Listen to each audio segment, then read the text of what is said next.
Hey everybody, welcome to Paul Casty for Me, the podcast about film, culture, politics, and Paul Schrader, where we watch every film written and or directed by American filmmaker Paul Schrader and explore how they speak to their moment. And this one, the show is hosted by two guys. I'm one of the guys. My name is Jake Serwin. I'm one of the guys. My name is Ian Ryan. Very regular episode today, wouldn't you say? Super normal. Everybody checking the Schrader filmography said, oh, I knew this one was coming. Yeah, this one was I remember next. His famous film, Unproduced Projects. Yeah. Would be a good name for a movie, actually. It would be. I can't decide if we are doing something that nobody's going to care about, or if we are doing something that is so important that we should be spending 5 episodes doing it. That this is maybe the most important thing that we've done on the podcast. Well, you know what? Ever the centrist. I'm going to say it's in between the two. It's in between the least and most important things we've ever done on the show. Extremely radical center. Dude. I guess that requires us to determine what the least important thing. It's probably coming up, actually. It's probably the episode we recorded in Mexico. That might be true. Yep. But we're talking about scripts that Paul Schrader wrote that didn't get made. And to your point, though, there are so many of these that I think we will end up doing several episodes on this. Yeah, or at least some Patreon episodes. I don't know. I got to tell you, I think the Patreon episodes are real episodes. Oh, me too. I think those are real. I think the people who pay for them are everyone on them is real. Some of the bravest people in the world. I teased you about something, and I want to tease the listeners right now just to help them hang around. I discovered something that at the very least deserves a Defector article, I believe. So, oh, fuck. Okay. I think to our wonderful guests, so many of them, I'm not gonna name them because I don't want to leave anybody out. Anybody who writes about film news type of stuff, I'm giving this away. I don't want to write about it. Holy shit. It's not that important to me. So you can just have this. Maybe it's worth something. I don't think I discovered anything. Was I supposed to discover stuff? Well, if you could. I guess I discovered I discovered that Schrader repeatedly puts in the suggestions for soundtrack cues that are very funny. Yes. He apparently was up to date on some of the latest Goa trance artists in the year 2000. So I discovered this as well. Every work I read had music cues in it. Some of them were about musicians, so that was less surprising. But and they all seemed cheap. The ones that he wasn't saying this scene needs the Rolling Stones satisfaction or it won't work. They were like, who the fuck is that? And I had to look them up, and they seemed gettable. I had some names. But achievable names probably. Yeah. You did read the 2 scripts that had famous musicians in the title. The Beatles biography that you wrote. Yeah, and you were reading a bunch of stuff about Wagner that I didn't ask you to. Yeah, that was weird. I thought that was weird. Well, it's just a lot to think about. Come on, shut up. How you doing? I'm doing well, man. I'm doing well. How are you doing? There was something in that. There was something dark in the way you said that. You're not wrong. I don't know. I feel like I'm at one of those moments in my life. Just thinking about my priorities and what I'm doing and this type of thing. Don't do that too much before we have the podcast. It's not going to go well. What you been up to? I'm doing fine. I've been eating grapes. Mostly. Oh, I had some grapes this week as well. They got seeds in them, but I just wow, power you're so through. brave. Yeah. Yeah. Did you buy them like that on purpose, or they messed up? No, they were on sale, and I found out why. That's weird. But they were really responsibly priced grapes. So, okay. Well, sometimes the grapes are on sale because they, it's just bumper crop. And sometimes they're on sale because they have too many seedful grapes. Excuse me. Seedful. So that's kind of where I'm at. Sorry, red grape? Yeah. Okay. Purple. Red. Yeah. Yeah. It's time for the 2 questions. Oh, wait. First of all, we got a Patreon. We talked about it before. If you like the show, you want to support it, you can subscribe to our Patreon, $5 a month. You get 2 bonus episodes about Clint Eastwood stuff, Paul Schrader stuff. I think we owe a Patreon episode, so we will be doing that hastily. But we'll do it hastily. The audience loves haste. Well. They do. And it helps us keep this feed going. So go on over there to patreon.com/podcasty for me if you are nasty. Yep. and you'll have a good time. Now, the two questions. This is our signature segment where we play two questions. Ooh. What the fuck? Kind of. Where we ask erotic. each other two. It is. That comes up a lot. I read there was a lot of, various levels of homoerotic and latent homoerotic love and sentiment in the films that I read. I was getting a lot of heteroeroticism. Interesting. Just the And classic stuff. I kind of selected these at roughly at random, but I suppose I gave myself all the ones with the boy love. You did. And that's fine. Yep. But anyway, we ask each other two questions to get the show started. And do you have a question for me? Well, I started last time. You want to start this time? I would love to start this time. What is the most fun you've ever had reading a screenplay? Oh, wow. This is a genuinely interesting question. I think... What is one that comes to mind? Obviously. I mean, you're not on trial here. Yeah, did you take screenwriting classes in college, or you just learned about screenwriting? I actually took them as an extension. Ah, yeah, that's right. But they didn't require us to read extension. Screenplays.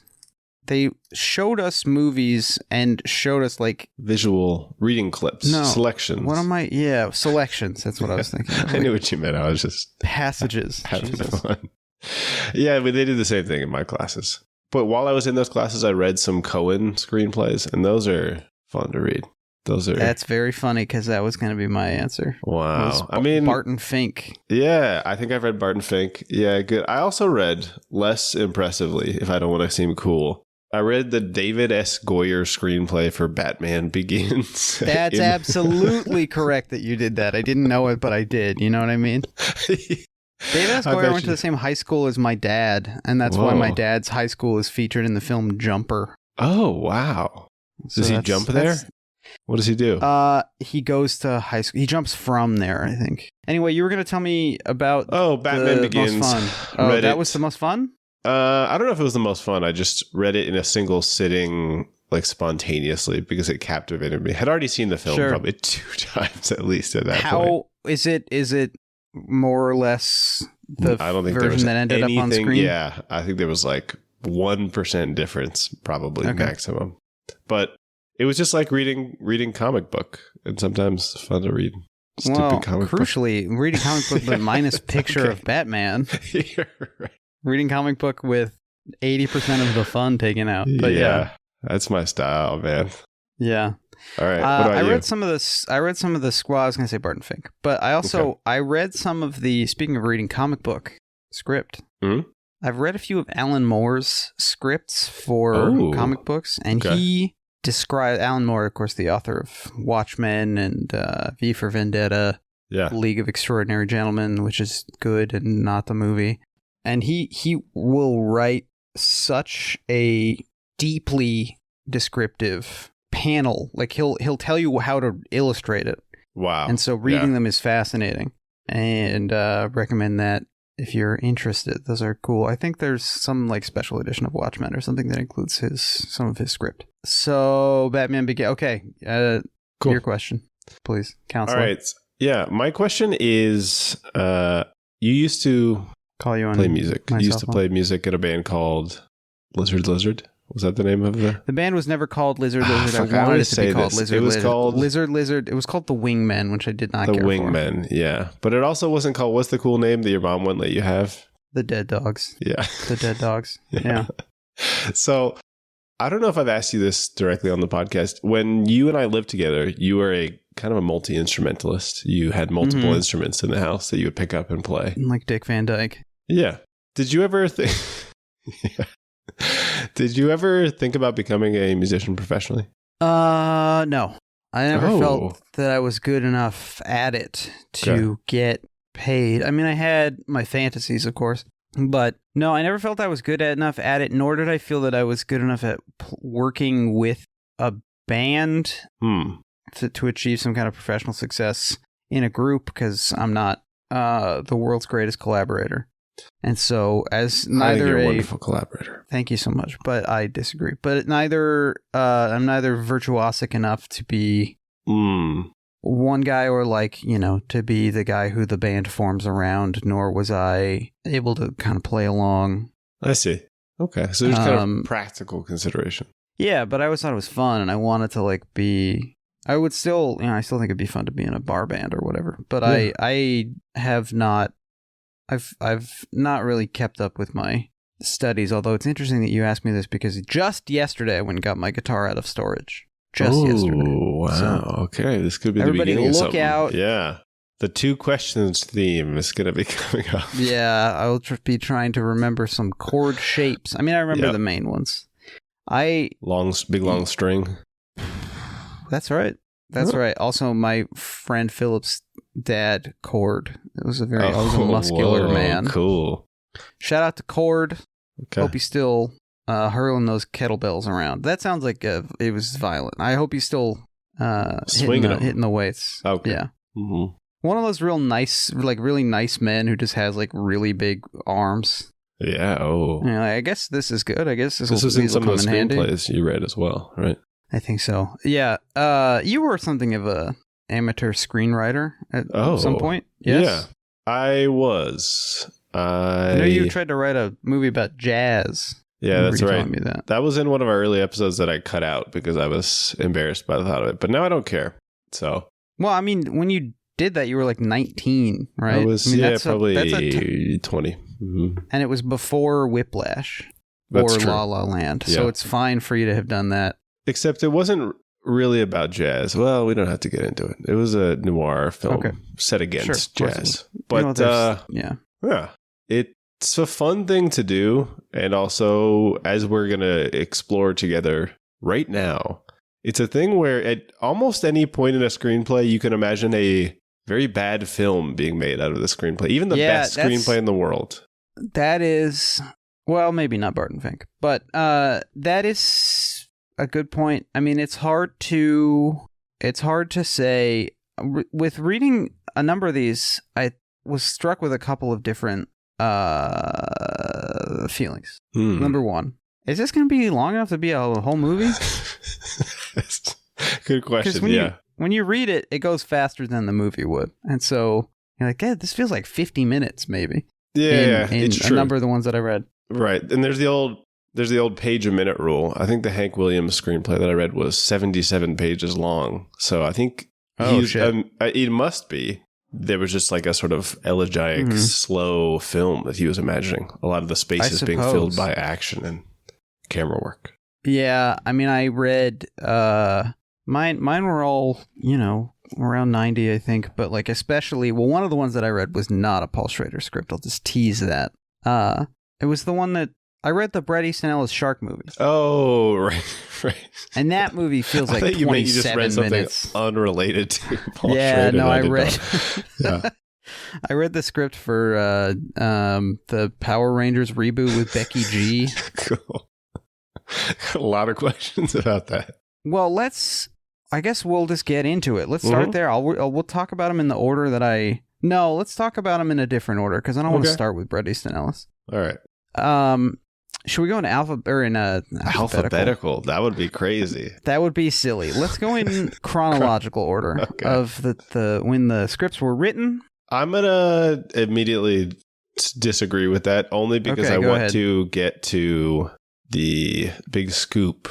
Probably first. Last. Because first. You're trying to get people to stick around. Let's do it. No, you go. No. But I think you do your script first. You do your first script. Then I'll do mine. My first script is number 2 on the... Okay, so first of all, you go to Paul Schrader's Wikipedia page. You go to the unproduced script section. Yep. You go to the unproduced script section. You're seeing 1, 2, 3, 4, 5, 6, 7, 8, 9, 10, 11, 12, 13, 14, 15. This is 29. Wow. So I think 29 unproduced scripts here. Some of like 1 or 2 of which I think are were maybe going to be miniseries or TV stuff with Scorsese. Like Tokyo Underworld, I think was going to be a TV show. I think that's right. Yeah. But I mean, we were able to get our hands on a number of these. Some of them I can get my hands on, but it's a real pain in the ass because I had to go through like an academic library. Shout out to Ryan from Huge shout Altmania out. for Yeah. his help. We were doing 2-factor authentication like across state lines, or if that's illegal, we weren't doing that, and I was kidding. Yeah. I may also make a trip to the WGA library at some point, and in fact, we may. The two of us make a trip to UT Austin to Paul Schrader's personal papers. We've talked about it. No promises yet, but big I mean, Austin's consideration supposed for to be me. cool. Oh, yeah. You I'm know? into Austin. I liked it. So, if you are in possession of a PDF of any of the films we don't talk about, feel free to shoot them on over to podcastyforme@gmail.com. We will give you credit on the show unless you don't want it. But if you do, it's yours. Your We'll name say and thank lights. you so much Mhm. to Chris, or whatever your name happens to be. A lot of guys are named Chris. Or now girls. more than ever. A lot of girls are named Chris as well. Yep. Christina. Mhm. And you know what? Dare I say it? I haven't met any personally, but I would be willing to bet there are a few non-binary folks named Chris. too. Although the association with Christianity might make that a less palatable name for No, a- but maybe some of them chose it in honor of the type of elaborate knife, the Chris knife, of course. yeah. You know, Dune Entertainment produced Jumper. Mm. All right. So starting with 1973's Québécois. Oh, yeah. This was one of your good ones that we got. We kind of tried to be generous Yeah. and split up some bad ones and some good ones to each other. Yeah, I So this was basically your good called one. dibs on this one because the other ones I thought were going to be bad. Yeah. Québécois was written in 73, which is crazy because that means it was written before Mean Streets came out. Oh, It was written okay. before he had worked with Scorsese, and yet you can't help but read this as a movie designed for Martin Scorsese to make. Wow. Yeah, I mean, Taxi it's- Driver comes out 76. He hasn't even started Yeah. the collaboration, presumably. Well, and he also, he hasn't made Goodfellas yet. He Yep. won't make Goodfellas for 25 years or whatever, for 15 years. So, I mean, it's obviously post Godfather. Of course, But yeah. the sort of high energy, because The Godfather is a kind of a staid movie. It's very, I mean, it has moments of great violence, but there's a lot of But it heavy opens with a import. dark room where they're having a discussion. Yeah. Like off, and there's a marriage off screen. The marriage is Right. too exciting for what's happening on the screen. Basically. So I guess I was trying to situate it in like film history, and it's not like totally out of pace with some of the more exploitative or exploitation style gangster movies of the time, but it's 73, so it's a little early anyway. Yeah. The movie opens. I'm gonna read the introduction here because it sets the scene. Schrader is Wonderful. often, his scripts will often set the scene like for the reader Yes. in a way that Mhm. I'm not sure if it was intended to be like on-screen text or not, but it's cool. It certainly suggests like this guy's done his research. Mhm. So Québécois, and it says underneath the title, it's got like a phonetic spelling, Québécois. So just so you know. It's for movie it says- execs. From the day Canadian crime became organized, the Pegles mobs ruled Montreal. Sorry to all our It's Canadian okay. friends and Yeah. French friends, ruled Montreal. And Mm. Montreal ruled Canada. Emigrating from Marseille and Corsica in the early 1900s, French gangsters soon made Montreal the center for all smuggling operations into the United States. In the 20s, they ran whiskey across the Maine and Vermont borders. In the 30s, deported mafiosi. In the 40s, black market meat and sugar. In the 50s, heroin. And in the 60s, gold bars and coins. In 1952, at the instigation of then New York Don Frank Costello, the American underworld began its move into Montreal, seeking to control the Pegres' smuggling and gambling operations. The Italian Americans took over the Italian community on Montreal's South Shore and set up headquarters in the center of the city. Shortly thereafter, New York Jewish mobsters started muscling in on the West Side clubs and bars. Throughout the next 2 decades, the Americans succeeded in dismantling, incorporating, or destroying the French Pegles one by one. Those which survived were forced to move block by block into the slum-ridden north and east sides of Montreal. This is the story of the final days of the Galois family, the last great French-Canadian Pegle of Montreal. I'm So- in. I gotta tell Yeah. you, so far, I'm gonna keep reading.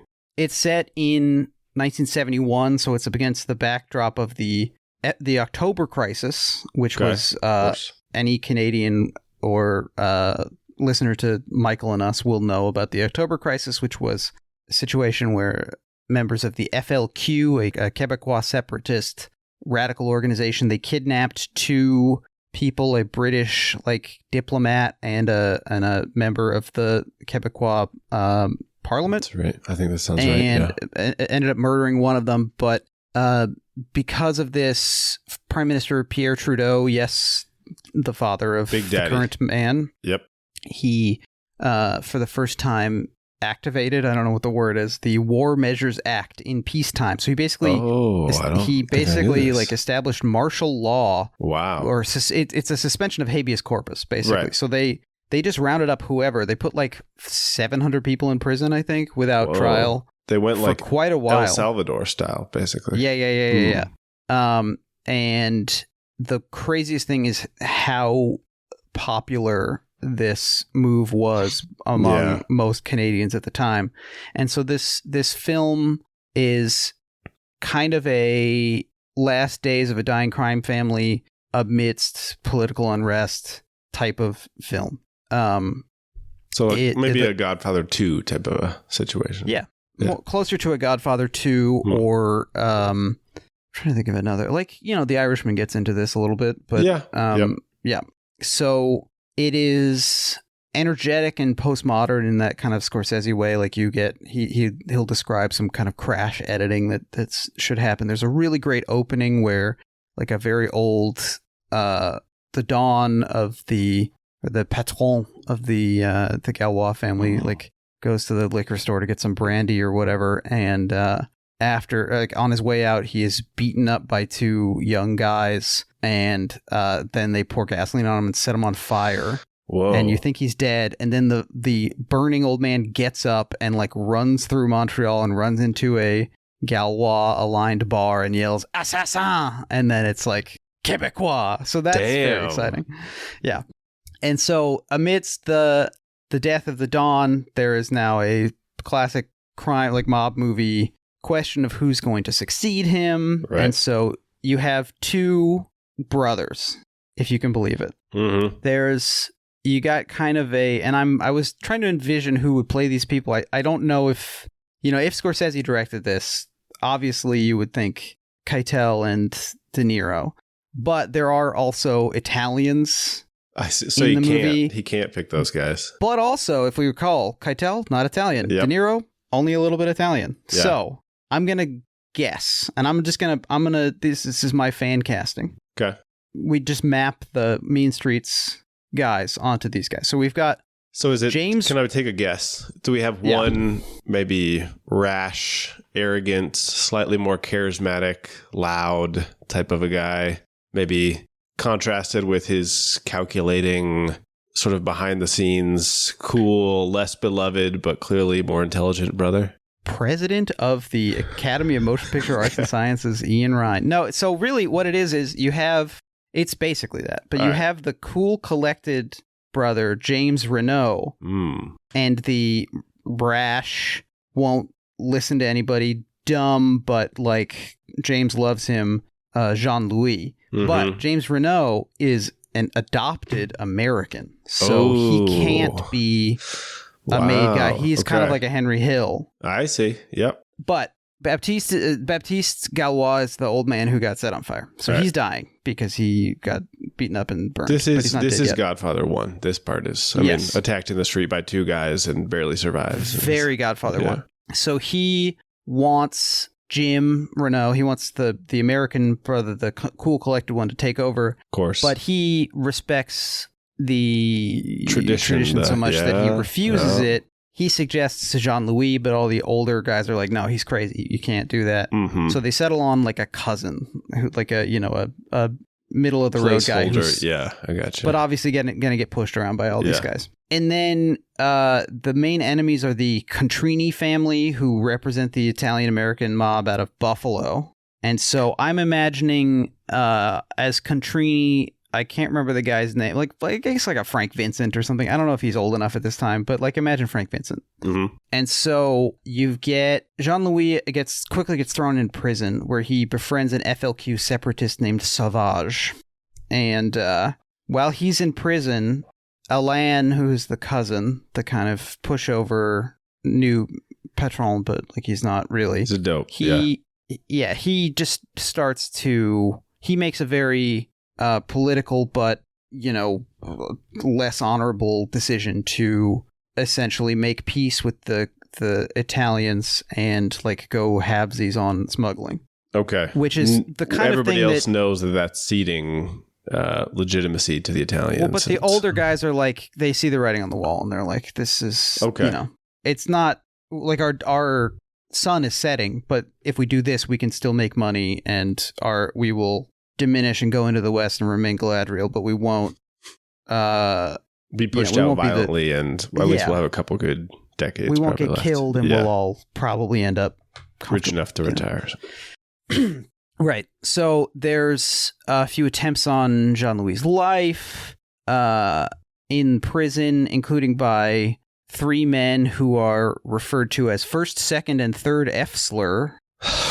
But they're also trying to kill him with knives, but they're definitely they're also going to sexually assault him and Savage, and he kills them all. And then he and Savage, they're kind of blood brothers now.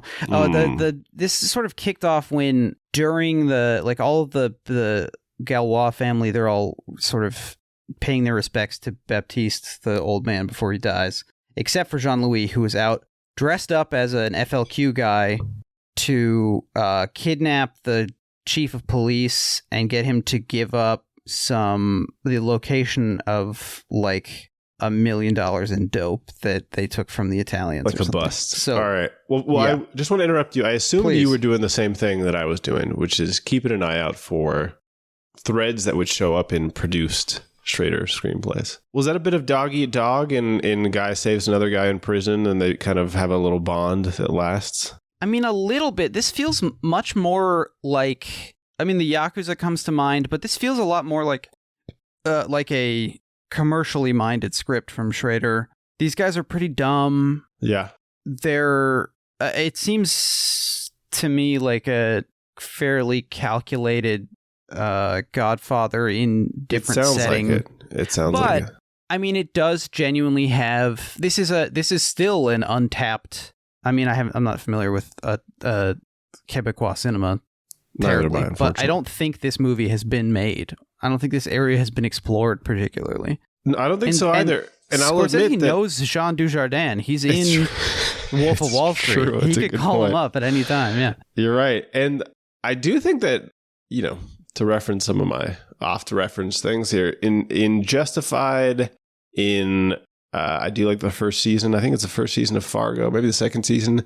The non-New York crime film where we're sort of seeing that organized crime does control these places to a certain extent, but they also kind of come across as like small businessmen bickering with each other. I think it's very appealing to me. Like Kansas City stuff. I was going to say, anytime a crime movie goes to Kansas City, I'm always fascinated. That's Fargo season 2, I think. Yeah. Is it Prime Cut? Kansas that City? Might be right. I think the film Kansas City Confidential involves Kansas City in some way.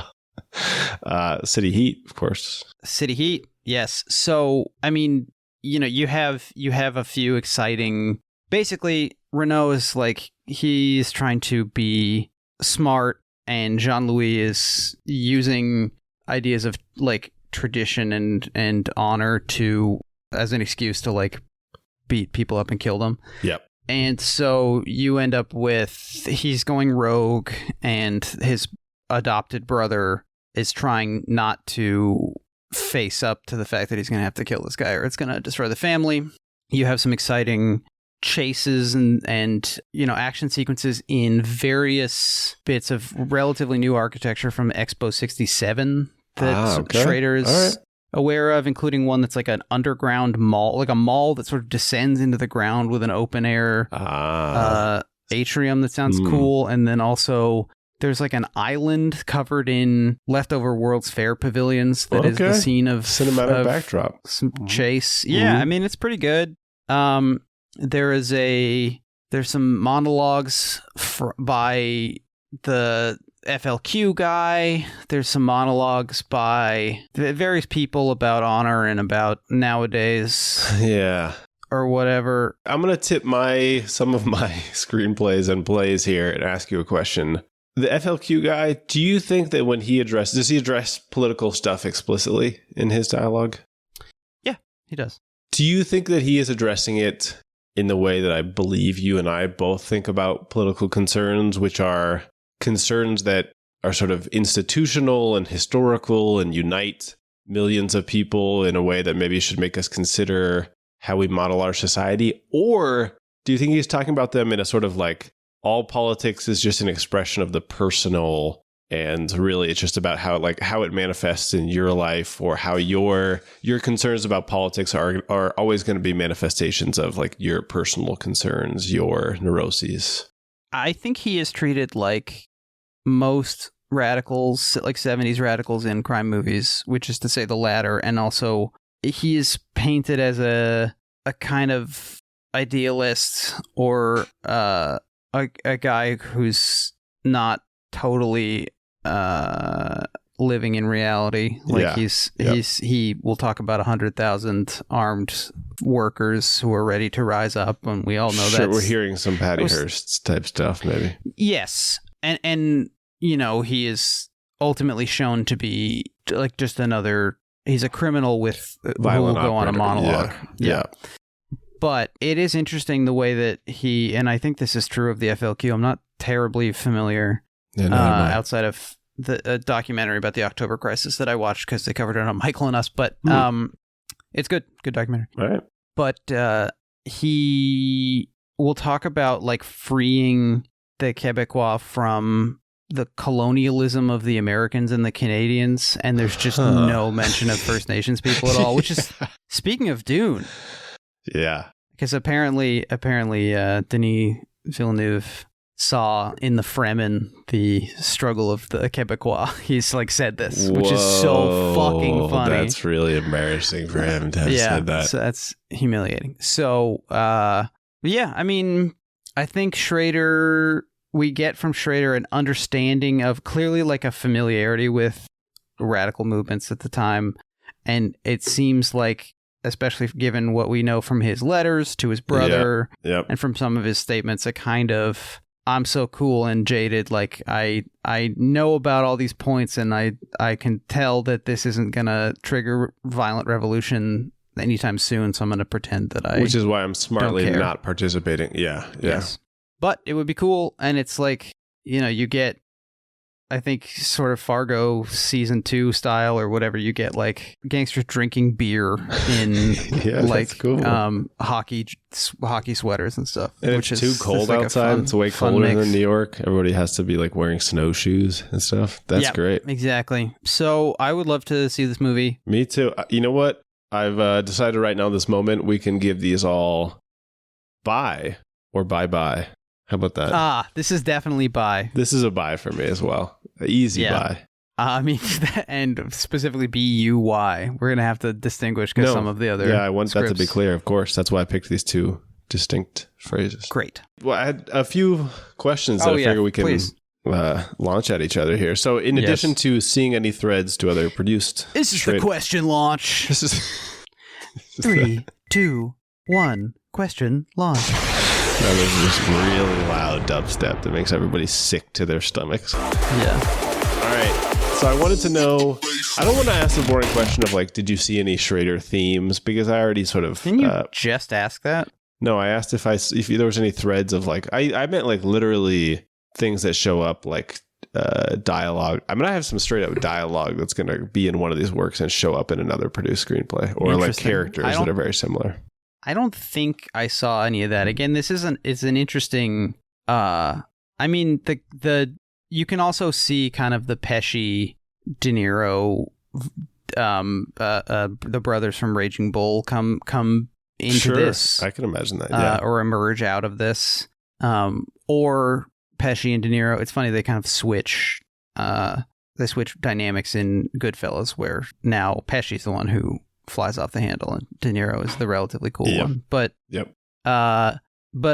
know, we know from that episode, Raging Bull, like Paul came into Raging Bull with a script and a story already in place and kind of did some work on that. So I don't know if he was bringing some of this to that, but it certainly feels relatively outside his interests beyond the commercial. And you already addressed one of my other questions, which is like, how did it fit into its filmic moment in history? My only remaining question is, do you think that it's something that Schrader would still be interested in now, based on his evolution as an artist? I was thinking about the movie that I think it's called The Kitchen, it was like, it's a 2019 film by Andrea Berloff, which was based on a DC Vertigo Comics series. Wow, I don't know anything about this. Do you remember this? It had Melissa McCarthy, Tiffany Haddish, and Elizabeth Moss as Irish mob wives who take over it was sort of like a not proto. When did Widows come out? It was similar to Widows, except that I believe 2022 or something. I think the series, the comic series, like predated the Widows film, but postdated the Widows British miniseries, or it's in the same kind of these are the mob wives become the mobsters kind of movie. It's not that good. Wow. Yeah. Okay. And it feels like Widows was 2018, so distinctly 1 year before this. Yeah, it's not that good. It feels like the more recent, obvious Scorsese influenced attempts to do let's go back to the 70s crime thing, which doesn't usually work unless Scorsese does it because he was there right at the time, and so it doesn't feel like a Halloween costume. So I wonder if that would be the concern. And also it's hard to get guys who look like the 70s. It's hard to get guys to do French Canadian accents without sounding like assholes. Yep. I mean, hell, I don't know if Villeneuve has it in him. It could be kind of interesting, but he'd probably want to do his own thing on it with it. He's not a very whip snap filmmaker. He does more of the grand. He's more of the Coppola school than the Scorsese school. What about what's the name of the Belgian director who did The Drop? Michael Roskam.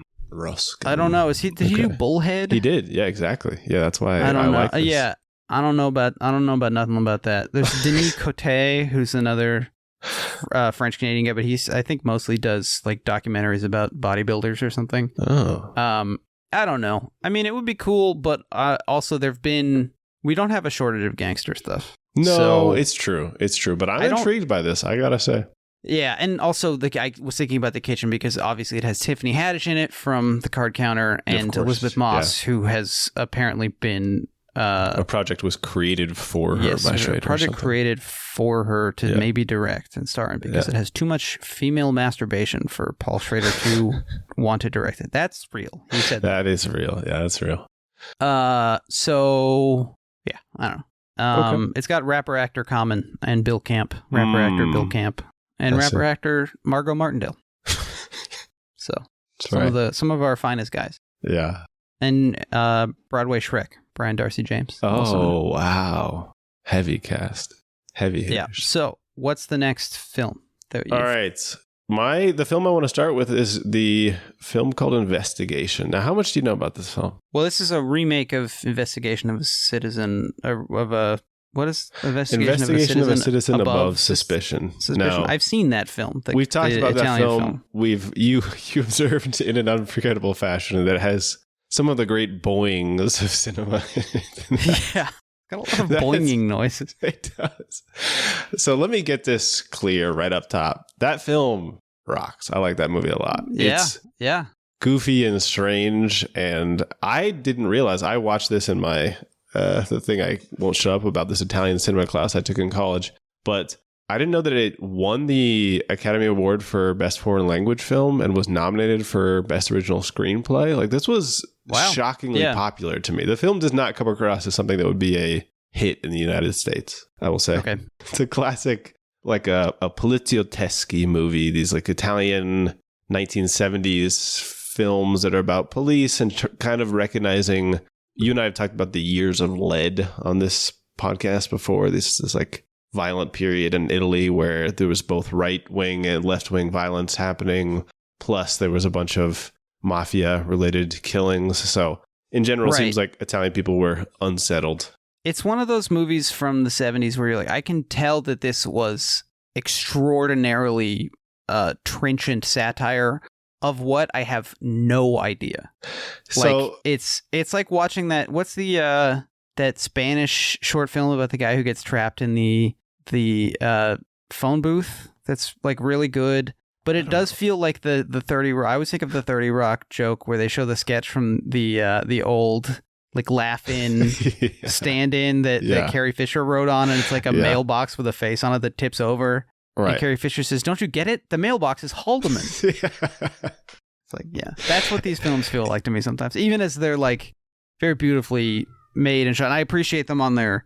Yeah, I mean, this is a Morricone soundtrack, and yes, I do think that the original film, and I'm going to highlight some of the few distinctions, is more focused on the satire of this is the basic idea is a chief of homicide, or the lead of the homicide department of a police department in Italy kills his mistress at the very beginning and leaves all these clues pointing to himself, and basically wants to discover if he is so powerful that he's above suspicion. He's, just like a self-interested, self-aggrandizing fascist type guy who is playing out like semi-sexual fantasies. And it's got an element of Crime and Punishment to it. Oh, yeah, it's got some of the Dostoevsky stuff that Schrader loves. Yep. So here's the thing about Schrader's adaptation. Now, it is a straight adaptation. I mean, he takes basically all the beats of the original film. I just read the treatment. Apparently, the screenplay exists. I couldn't find it anywhere. Okay. You gave me the treatment. That's all I could find anywhere else online. But I read that the film reached the screenplay point. This was picked up by Canon. Lots of great films that they made. And they were like publishing ads for it. They were saying Christopher Walken was attached for the lead, which I like that idea a lot, I will say. That'd be good. They reached the point where they were telling people that it was going to be at Cannes in 1988. Like, they really had a timeline for this thing. Wow. And then Patty Hearst era. You're right. And it just disintegrated, basically. I'm not sure what happened. I couldn't figure it out. But a few years later, it was picked up by Jodie Foster. She got the rights for the remake. Oh, for Egg Films? You beat me to this wonderful reveal. I was not aware of Egg Pictures. Okay, let me tell you why I know about Egg Pictures. Okay. So you and I took a photo in front of the big mural of Clint Eastwood at my local AMC. We did, when yeah. you were here. Uh-huh. A lot of folks with an AMC theater near them built around the same time will probably be familiar with these big mural history of photographs cinema idols. I don't know. What great. Yeah. The people who were the most significant filmmakers of 2002. Well, really, like the most significant filmmakers of probably like 1997. Yeah. But from the vantage point of 2002. Right. So there will be, invariably, there will be a Ron Howard. There will be probably a Spike Lee, because they couldn't think of anyone else black. Yep. And there will be, he's also a great filmmaker, to of course. be clear. No, but you were getting into their Spike. nasty minds. I got you. And Clint's there, and Jodie Foster is there directing something, and she is wearing a hat that has the wonderful logo of Egg Pictures that is it's like a square with an egg in it, and it says in lowercase, in the egg. And my girlfriend immediately said, I need that hat. And so I've searched for the hat for a long time. I asked Jeremy Allison to mock it up. He might even be selling it on his Etsy. I'll look right now. Wow. But yeah, what an incredible discovery that not only had you found this out before me, but you have gone on a whole journey with it. I was delighted. Look, I love Foster. I think you and I both. Hat. Yeah, you have. Yeah.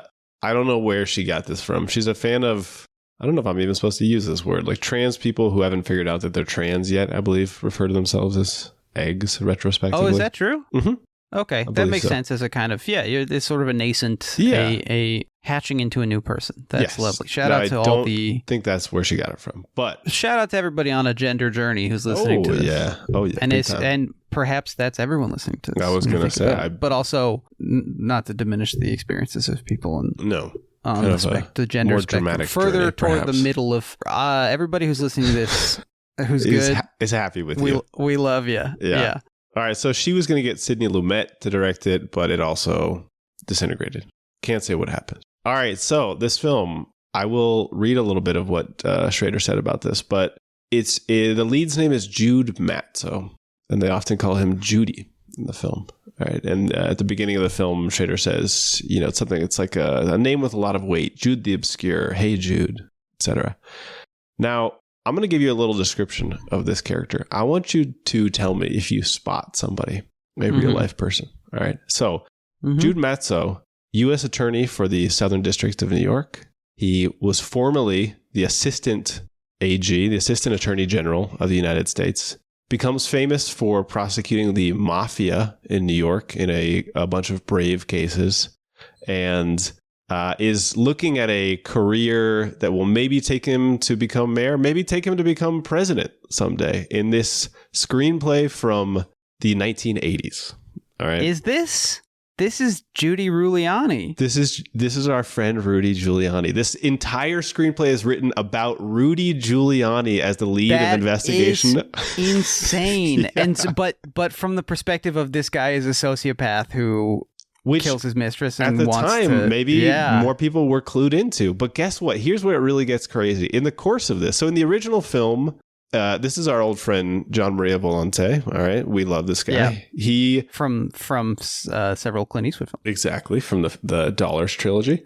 Now he is leaving his role as homicide chief to become the head of the political division in the Italian, this like new division that hunts subversives and homosexuals. And the original film is like a trenchant analysis of fascism embedded in the Italian state that seeks out anybody, and it's like over investigating them. Now, in the adaptation, he is the head of a newly formed anti-terrorist agency that following a high-profile terrorist attack in the middle of the film, which is reflected in the original, his popularity skyrockets to the point that it talks about his poll ratings being above the president.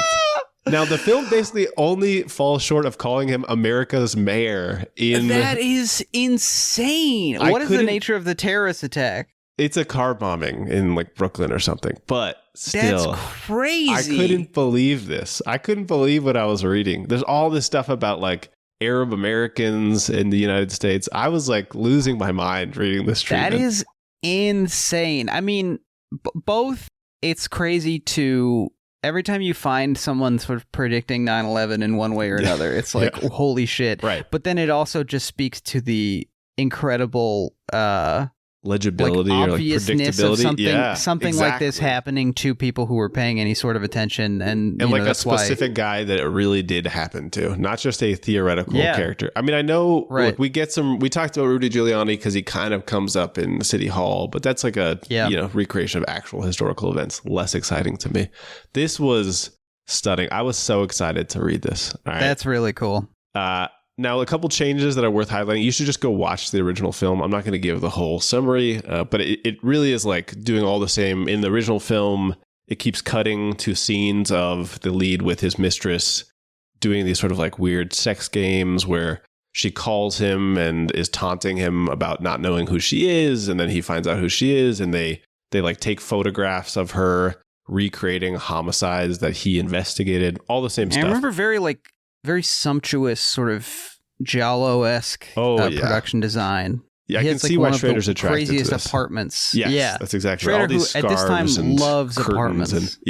It's a huge amount of the film was about this woman's apartment. Jake is not wrong. And so it is in this adaptation. Now, a couple of wonderful changes along the lines that you already mentioned. Instead of Morricone's boings, Schrader says at the beginning of the treatment that we should think of this as Thomas Nash in rock and roll. This screenplay moves, and from the first scene, the main musical runner throughout the film is Chantilly Lace by the Big Bopper, which plays in like every fourth scene, and the lead is often baby. There's probably 10 of those in the screenplay. Whoa! Where the so lead, he's saying "Hello, baby" all the time. He's recreating stuff. He's listening to it on his car stereo. He's playing it in the stereo of his mistress. He keeps saying "Hello, baby" to people. From boing to bop. It rocks. I love this. I was so excited to see this change. Do you think this would have been good? Now, here's the problem. I think here's where Schrader loses me. All right. I mentioned that the original screenplay is like extremely politically aware. Not to say that it has some kind of like simple, coherent message or something, but It's a satire. But, I mean, Go Petri ahead. is like a leftist. He's a leftist. He and his frequent collaborator Ugo Pirro wrote another screenplay called like The Working Class Goes to Heaven or something. So there's all these satirical leftist works. Yeah, he's like a member of the PCI, the Italian Communist Party. Exactly. Yeah. Explicit communist. In the film, there's an anarchist who witnesses the murder, the original film, and he decides not to call out the homicide chief because he says that it's like too perfect, too obvious that a violent criminal would be in charge of the police state, right? So there's sort of like this weird, surreal, absurdist irony. I'm not sure Schrader totally dug that or totally got it. So he turns this Italian anarchist into like an Arabic guy who leaves the investigator in charge because he says things like, nobody would believe me anyway, which is much more boring to me. There's no like analysis of how the fascist state works or a consideration of like why these things are possible. And the fact that in the original film, the leftists are being hunted. So in both films, there's like these big databases. There's an early computer in the original film that has like a big database of all subversives, kind of Minority Report, sort of like categorizing them, or you could say Patriot Act style, tracking people without their permission or without them having been investigated for official crimes. Same thing happens in the adaptation, except in one version, the people doing bad things are like clearly not bad people. They are like a gay man or like a guy who's against the corrupting force of absolute power. And in Schrader's version, they're like actual terrorist sympathizers, and they're sort of like a dismissive mention of like anti-American sentiment around the world or something. And I think this is a pretty critical loss from the actual political statement of the original, because you're just turning this into like something that is just about the lead. And there is the same sense of like fascist self-love and fascist love of power, and the fact that it plays into violent misogyny. That stuff is all there, but I think you're losing like critical political elements. Yeah. So I don't know. I think probably better that this film didn't get made, although in terms of who could be adapting it, I like the idea of Schrader adapting it. That stuff is cool. I don't know. What do you think based on my description? Do you have any questions? I mean, it sounds like a fairly familiar American adaptation of European art film that gets the edges sanded off and becomes more about the sort of the very slim. We have one of those. If you ever visit like an old castle and they got the windows for the archer, that is the Overton window for political comment in Hollywood. I think that's right. And so you're allowed to say that like government overreach is bad, but it's always like one guy trying to do it, and otherwise what we had before is fine. It's like that kind of a thing.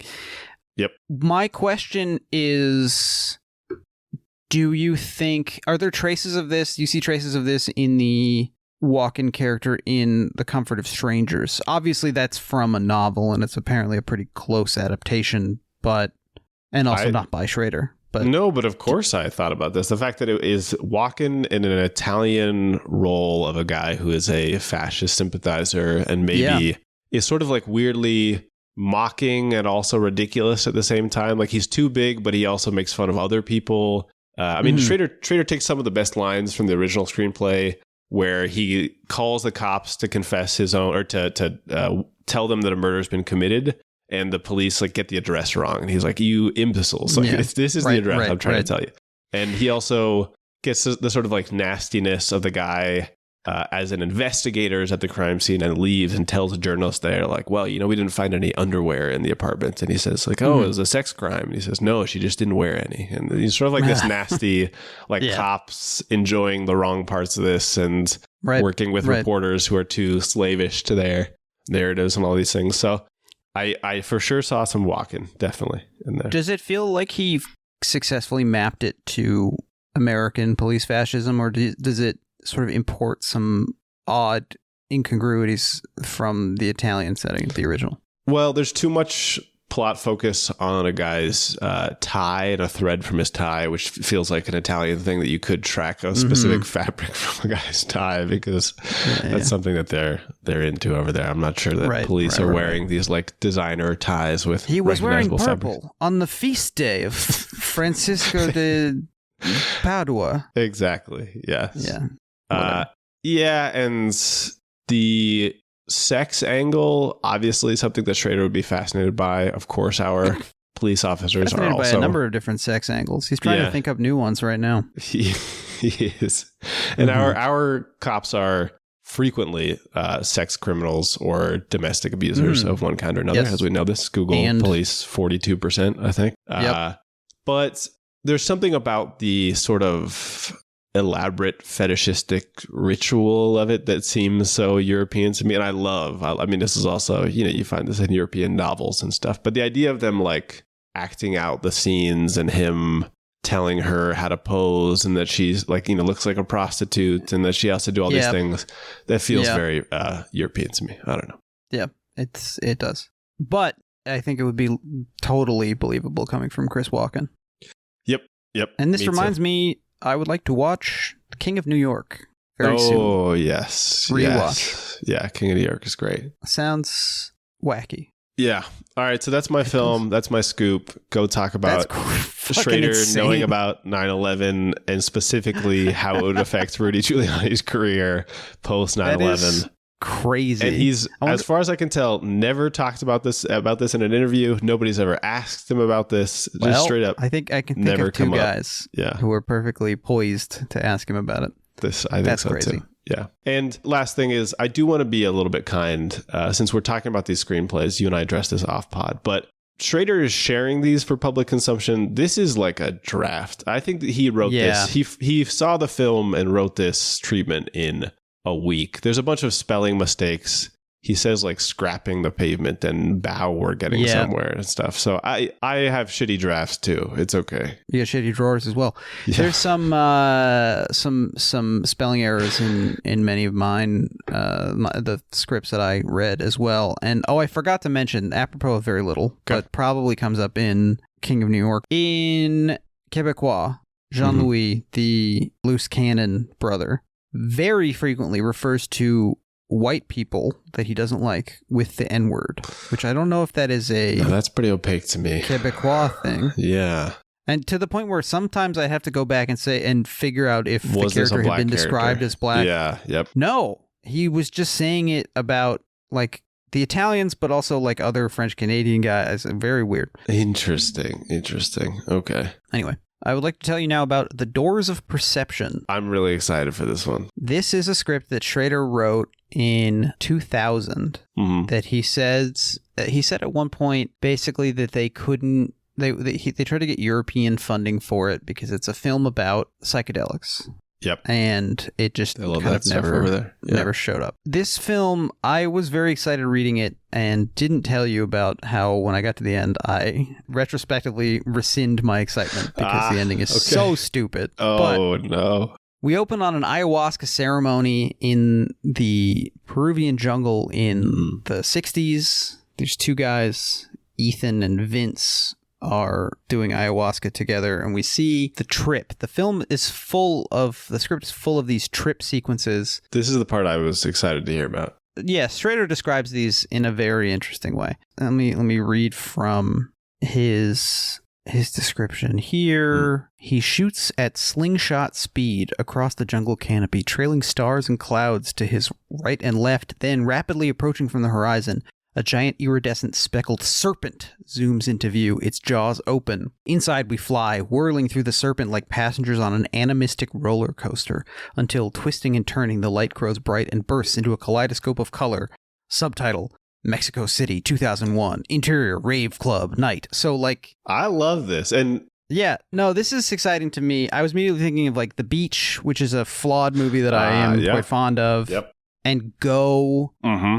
And Hackers, even though that's not about drugs, but it's got a very the digital psychedelic world. And I messaged you that this reminded me of The Cell, or sounded like The Cell. The Cell, yeah. And of course, this is inspired, but Doors of Perception title comes from the Aldous Huxley book where he talks about psychedelics, which is itself drawn from the Blake, I think, Marriage of Heaven and Hell, the original psychedelic dude, of course. And both those guys get, I believe, name dropped. Yeah, gotta be. in the script, well, Huxley definitely, but I think Blake comes up as well. Later in the script, Schrader says, author's note, there are several extended trip sequences in the script. Although I will sketch the rudimentary stages of each trip, words are inadequate to describe a multi-layered, constantly morphing hallucinogenic experience. Although the trip descriptions necessarily fall into linear, logical patterns, the final screen images should be much more free-flowing and imagistic. A better reference would be by the computer graphic trip videos put out by Sony Music Video with titles like Odyssey into the Mind's Eye, Luminous Visions, and Ancient Alien. The effects that can be created by cutting-edge computer graphics are, as the saying goes, quote, mind-blowing. Now, the listener should go look up these. Yeah, we will link Odyssey into the Mind's Eye. I love these things. All of them are like up on Me too. YouTube now. Yeah. A lot of these were free DVDs in the free rentals section of the video store where it worked, where if you rented a paid video, you could take one of these as well. And so we had stuff like this video. It was a rip of this videotape about how to cook with your microwave, but it was called How to Cook Microwave. And it was from so early in microwave technology that they were like trying out a new way to refer to it. I watched some of this. It was very funny. But yeah, treat yourself to Odyssey into the Mind's Eye. Huge treat. So cool. Does confirm my suspicions that Schrader thought the stuff in Witch Hunt was just straight up badass. Really good. There's the two points of comparison I have for this script are Witch Hunt and Light of Day. Because this is a story of two brothers who are at odds with one another and also at odds with, I think, the reality of being a young person in 1999 or 2000 when Schrader is writing this as like a 56-year-old and trying to grasp rave culture and like 90s psychedelic youth, and he bumps into this in the film. I guess I was imagining like Mishima type stuff, which also tries to explore a man's psyche at certain points and sort of like the threading of memories, and then also the end of Dark, where there is like a fading into oblivion type of a like home movies are mixed with just light and all these things. That could be cool. This feels much more like a one for them sort of commercially minded script, except for the DMT of it all, mixed with a few of Schrader's trademark kind of talky, I've read some books monologues. Okay. But the dialogue, again, this is very draft, like first draft, maybe not first draft, but like the dialogue is clunky. Dialogue often is pretty rough, which is not usually how dialogue feels in Schrader films outside of Light of Day. And some of the less successful ones. Yeah. Where I wonder if this is the sort of thing that would get another couple of passes, if this is the sort of thing that would get worked over with actors. Maybe Schrader would get, a 29-year-old actor and say like, well, how would you say this? Who knows? I think there's strong evidence for this being possible. We know that he is, at least based on the version of things that he tells, pretty open to actor collaborators making a role their own. And I think that's one of the things I admire about him. Despite being an acknowledged egotist about his art, he seems to feel like if you can bring something, bring it to my thing. Make it even better. Right. So the film follows these two brothers, the Rankin brothers. Okay. They are the sons of one of the men we see at the beginning. Mm-hmm. And so it's modern day. There's Hume Rankin and Russell Rankin. Wow. Named after two British philosophers. That's right. Now, Hume is, and very similar to Québécois, we have kind of the more responsible brother and the more rash brother. Hume is the more responsible one. He's sort of clean cut. He works at a university in Portland, and he is with Vince Garland, something like that. He is his father's old friend. Gotcha. So the other guy from the trip, he is now a psychedelic researcher at this university, and Hume is his younger, protege, but they're both professors. In the same department. So, I gotcha. Yes. So Hume, he's gotten permission to do this DMT trial, this psychedelic trial, with a bunch of people in Portland. And just then, Russell, we first see him dancing in a Mexico City nightclub. He freaks out, like he feels like something is wrong, so he rushes home to Portland. And so all of a sudden he shows up after being gone for a while. Okay. Another similarity to Night of Day. Jesus Christ. Light of Day. Aren't they all? Light of Day, similarity. There is an estrangement from a mother character. So Russell, the free-spirited one, he has not talked to their mother in a long time. Their mother has recently been diagnosed with cancer. This is Light of Day. I see what you're saying. Yes. And so he comes home, and he wants to... He tries to reconcile with the mom, but like within seconds of their first conversation in years, he says something shitty to her, like "This is why Dad left you" or whatever. You know, like he's an asshole. He decides he wants to participate in the DMT test, and he says, like, half these guys that you got to participate in the trial are like burnouts. You're never gonna. They won't have the language to describe this. I'm experienced. He's the one. He's also been doing his own psychedelic research, but like in situ in Mexico and South America. Yeah. Exactly. And so at some point there's a head shop scene where there's a teenage employee who's referred to as Corn Shirt, which I just enjoyed. Me too. Corn like the band. Yeah. And then there's also a bit I need to read here just for fun. Okay. Well, fun is a weird phrase. It says, a teenage female employee, tattooed, huge-breasted under a Marley shirt, walks over. Now, I probably didn't mention it so far, because I'm not sure it's come up. Probably 5 or 6 characters, maybe more, that are mentioned in terms of their breast size, female characters. Oh, this is the only time I came across it, but, you do get the classic, and familiar to anyone who's read a screenplay, you do get the classic, she's attractive in an unassuming way. I got attractive, but not beautiful. Yeah. Plenty of that sort of stuff. So, we got the brothers there. He's going to do the trial. During his trip, we see some of the DMT hits. We see the machine elves. Yeah, of course. We see a flying saucer. The machine elves, the self-transforming machine elves. This is pre-Enter the Void. This is No, this is a guy. Well, the script is dedicated at the end to Terrence McKenna, who died in 2000, who was like the sort of Timothy Leary of the 90s, essentially. Yeah. A psychedelic researcher guy. So I would love to know how closely Schrader knew this guy, how much DMT Schrader has done. I'm very interested in this. Ayahuasca, whatever. So in his mind's eye, during the trip, Russell, he sees his mother. I'm just going to read this to you. The grass grows tall. Soon we're in an ancient overgrown forest. The elves lead us through the darkening wood. A panther watches from a tree limb, his eyes piercing trees.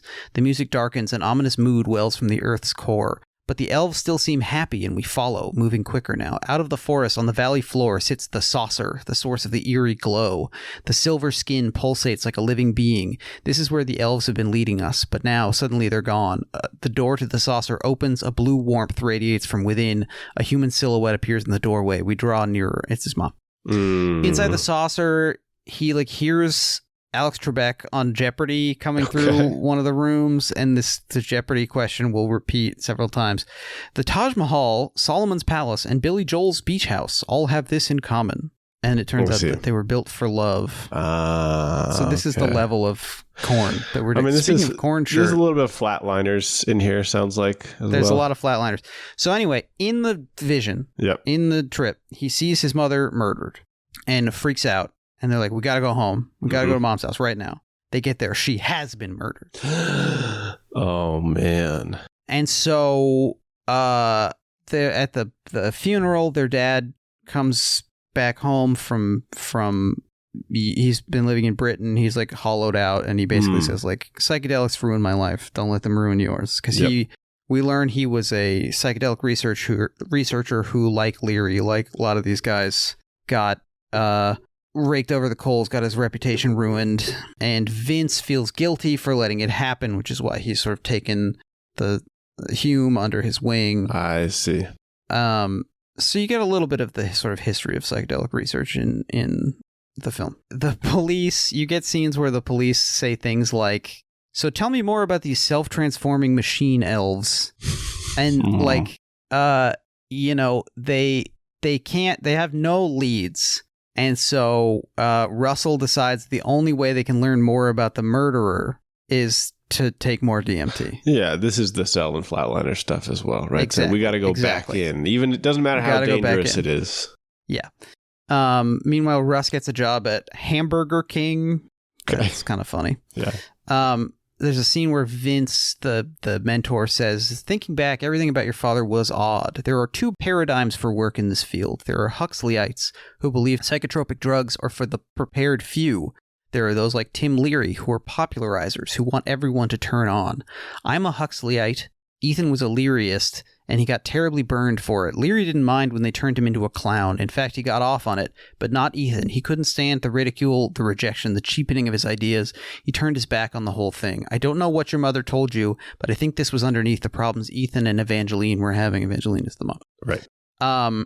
So they do DMT together. He and his brother do DMT together at home. Also, there's a wife character, Hume's wife, who it's unclear if she and Russell had a sexual history or just sexual chemistry, but there's like a very light thing that feels like non-compos mentis. Oh, okay. And is also going to explore this. But yeah, Butch Cassidy and Sundance Kid. They find the killer in the trip, and Russell asks him his name, and then starts stabbing the killer, and then sort of comes back and finds that he's stabbing his brother. They rush him to the hospital. He's fine. Okay. And his brother's not pressing charges. There's a district attorney Van Thiel in here. That's just sort of a Schrader Dutch thing going on. And so they let Russell out despite him having stabbed his brother, but his brother's like, no, I understand. It's non-lethal. He's okay. Okay. There's some kind of montagey stuff. Several times throughout the film, they refer to hyperspace, which is the trip zone realm, as if that's a thing we all know what that is. I don't know. Maybe in 2000 more people knew about it. At some point, Russell and his wife find the house trashed. It turns out it was Russ, but he doesn't know he did it. So they're like, oh no, this guy's lost. He ends up seeing the murderer while he's working at Hamburger King and starts beating the shit out of him, although it turns out it's a female college student. So much of this is reminding me of the film Smile 2, which I saw in theaters I haven't seen the other day. But yeah, this is Descent into Madness. What's real? Yes. Yeah. What's real, what's not. He's institutionalized with a psychotic break. There's a lot of discussion of like, these drugs, these are just like imprisoning his mind. They're not healing him. These are just treating the symptoms, yada, yada, yada. Vince, the old timer, the mentor, tells Hume, there's only one way we can cure him. We got to take him to the Amazon to give him a heroic dose of ayahuasca. Okay. The term heroic dose comes from Terrence McKenna. Yeah, it's good. Yeah. It's going to be a form of psycholytic therapy. We just got to do it in the right place, the set and setting. Of course. With a shaman. Vince, somehow, we don't see it happen. Somehow he breaks Russ out of a institution and flies him to Iquitos, Peru, from Fitzcarraldo. Fitzcarraldo fans will recognize Iquitos. Russ and Allison figure this out, and they follow. And we see kind of the ritual of the trip, and Russ and his wife they become kind of the trip sitters, while Vince and Hume and Allison become the trip sitters. Yeah. And Russ and Vince, they are doing the ayahuasca together. They're going in together. We have another long trip sequence. At some point, Vince gives Russ this like little Inca doll that he bought in Iquitos as like a good luck charm. So he has it like in his pocket when he's tripping. And so he goes into the trip and he finds the saucer, and he finds the murderer, and the murderer's face changes into his own face. Okay. And then he comes out of the trip. He learns that all the answer to the Jeopardy question is I guess what is they were all built for love. It's not awkward. I don't know. Phrasing. And he sees his mother, and this is where I got mad. Cut to, we're still in the fucking trial.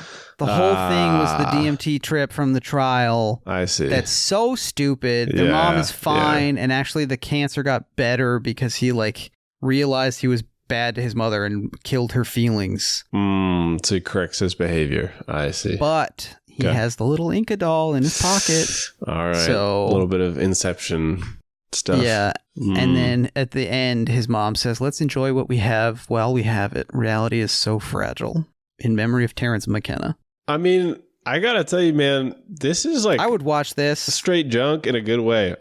The ending is not surprising to me. I think it's in keeping with that type of not necessarily 2000. I think this is like late 80s, early 90s type. But it does smack of The Three. We talk about The Three a lot. The film that Donald Kaufman is writing in adaptation, where it's like, how could this possibly have, like, how does this make any sense? Like, you've done a kind of gotcha ending that is a total violation of, well, and as any, like, it just wastes everyone's time. I was going to say, as any analyst of these types of stories recognizes, is that you're taking away the feeling from the audience that this was worth investigating for them. So all the things that they were invested in didn't exist. So that's a frustrating feeling for most. Investigation of a screenplay above suspicion. That's right. Yeah. Isn't that interesting? Would I watch this movie 100%? Okay. Oh yeah, you didn't say buy or bye to investigation. Oh, investigation, I will say buy. Because I want people to say Paul Schrader knew, like Biggie knew, because they don't know about the bombing of the World Trade Center parking lot in 1993. Yeah. I say bye to that. Okay. This I say bye curious. Because it would be bad, but I want to watch it. Yeah, I'm giving this a buy if it's Schrader written only. I told you this in text, but that makes sense. I don't think I want to see Schrader direct this. Sorry, Paul. I would love to see this directed by a music video director who never made another movie, like Kinka Usher, director of Mystery Men. Okay, there we go. I think he might have been a commercial guy. Okay, that's a great idea. Or even like Michael Bay at the time, or Doug Liman at the time. Doug Liman. That's it. I mean, Edge of Tomorrow. I guess I want something a little bit. Doug Liman, director of Jumper. True. And Go. Hear the connections. I'm thinking of Go. I want to see something just odder than Michael Bay tends towards. So I'm gonna. Yeah, that's not gonna work for me. I mean, even like Scorsese in his weird Bringing Out the Dead experimental mode. Yeah, could be. Yeah, Bringing Out the Dead is close to this. You're right to make that connection. Yeah. So very weird film. Okay. But I would watch it, especially if they literally got the Odyssey into the Mind's Eye guy to do the that would be CGI. It's so special. Good. Yeah, that's really good. Just like what happens in my mind. It always looks like that. And weirdly, and this will come up, I was looking up Goa trance music, which is the specific genre of like psychedelic rave music that Schrader refers to in the script. And the first thing, like the most popular Goa trance song that came up on YouTube or Spotify or wherever I looked, was from a compilation of Israeli trance music. Oh, so interesting. Okay. That'll come up. All what do you have for me next, Ian? I'm going to jump to something that is not exactly what we've been talking about, which is a play that Schrader wrote.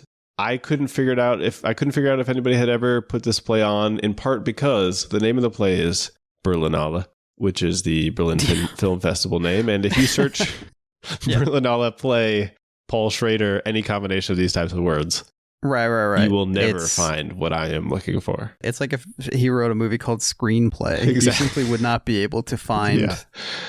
Yeah. And the closest reference I got was, I'm going to quote from Schrader on Schrader a couple times here, because he talks about this play quite a bit. It's been written just a couple of years prior to the publication of the copy I read. But he puts in a footnote that he doesn't think it's ever going to see the stage, in part because let me quote from this correctly.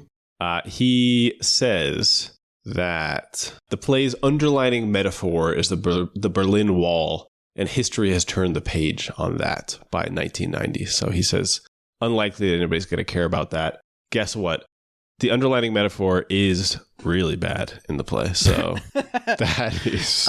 So wait, this was written prior to the fall or immediately after the fall? This was written prior to the fall. So let me set the stage here. Schrader was a jury member for the 1987 Berlinale Film Festival. And he basically must have just left this film festival and immediately wrote this play because it's finished in 1987. That is interesting given the play that I read, which is also about a film festival that he attended right before he wrote the play. Wow. Really weird. Guy's Okay. got one idea for plays. He seems to. And I'm going to read his description of it. He says, Berlinale is a stage play I've just written about the Berlin Film Festival. It's sort of a noises off type comedy about the machinations of a festival jury. The hero is a director who accepts an invitation to be on the jury at the very last minute because his new film has flopped. My note, Light of Day had just flopped when this play was written. When he gets there, he finds out that the competition is boiling down to an American film which has been highly praised and a Russian film that he doesn't like. One of the other jury members is an old friend of his, an ex-friend from the days when they were both critics, and he's a champion of the American film. But the director hasn't seen the American film and doesn't want to see it because he knows it's a personal attack on him produced by his ex-wife. It goes on from there. Interesting. That is very similar to the Cleopatra Club, which I read, which features two friends who knew each other as young film critics, one of whom became a director and the other one stayed a film critic. Yeah, that's what this is about. Yep. And they also used to be gayish or Hollywood style sexually fluid. Interesting. They have a friend who died of AIDS. There is a film that one of them was mean to the other. The critic was mean to the other one's film at the time, but feels bad about it. In this play as well. He's mean about all interesting. So it seems like he's maybe just cannibalized the unproduced one for a different play. I think he might have. Does this one have a lot of characters? It has all the jury members plus a couple other people, some producers, the person who made the movie. This one has 4 characters. So I think, was probably like, how do we get this produced much more easily? I see. We cut out almost everyone. Yeah. And this has some of the more interesting parts are the like production elements of trying to recreate like screenings. I'll get to it in a little bit. But here's the deal. I tend to think that focusing on the biographical lens of the author is a very boring or a somewhat boring way to approach a work. Except when the lens hits you in the eye. Yes. Again and again and again. And here's the thing. Let me just highlight some similarities really fast. The lead character in the play, Howard Kemp, already sort of like white name, Germanic last name. He had a really successful film made in Japan that was like a sort of artsy, challenging movie that was never going to be popular in the United States that won an Artistic Merit Award at Cannes. Now, you know anything about Paul Schrader? All of this happened to him. That's Mishima.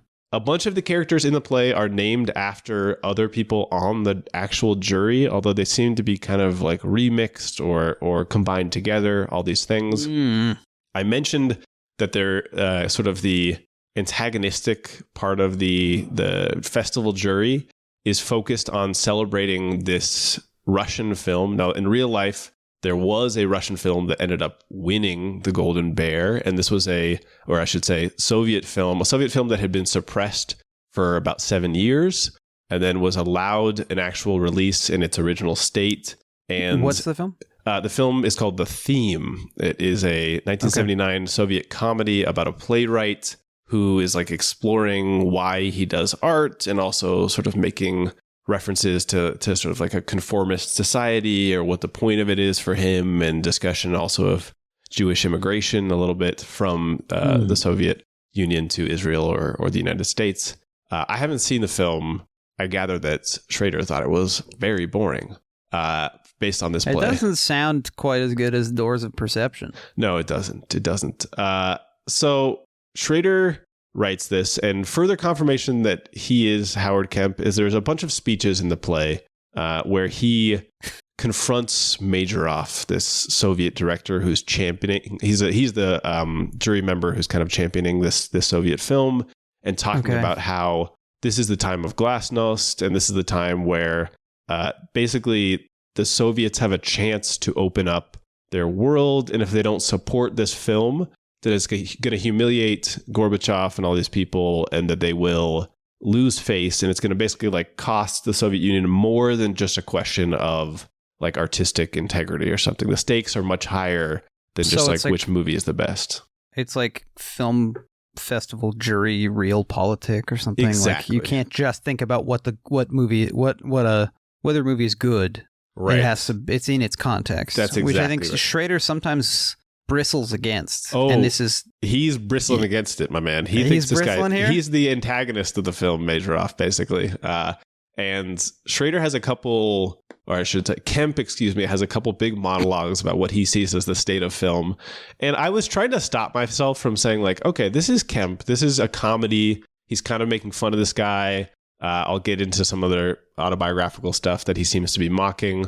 But here's the problem. Reading Schrader on Schrader, Schrader says, yeah, I say all this stuff in real life too. I quoted myself at film festivals. So there's a big speech about how cultural colonialism doesn't exist on the part of Hollywood, that people who complain, he says, that damned imperialist colonialist argument, which I think is just a bunch of hooey. This is Schrader and Schrader on Schrader.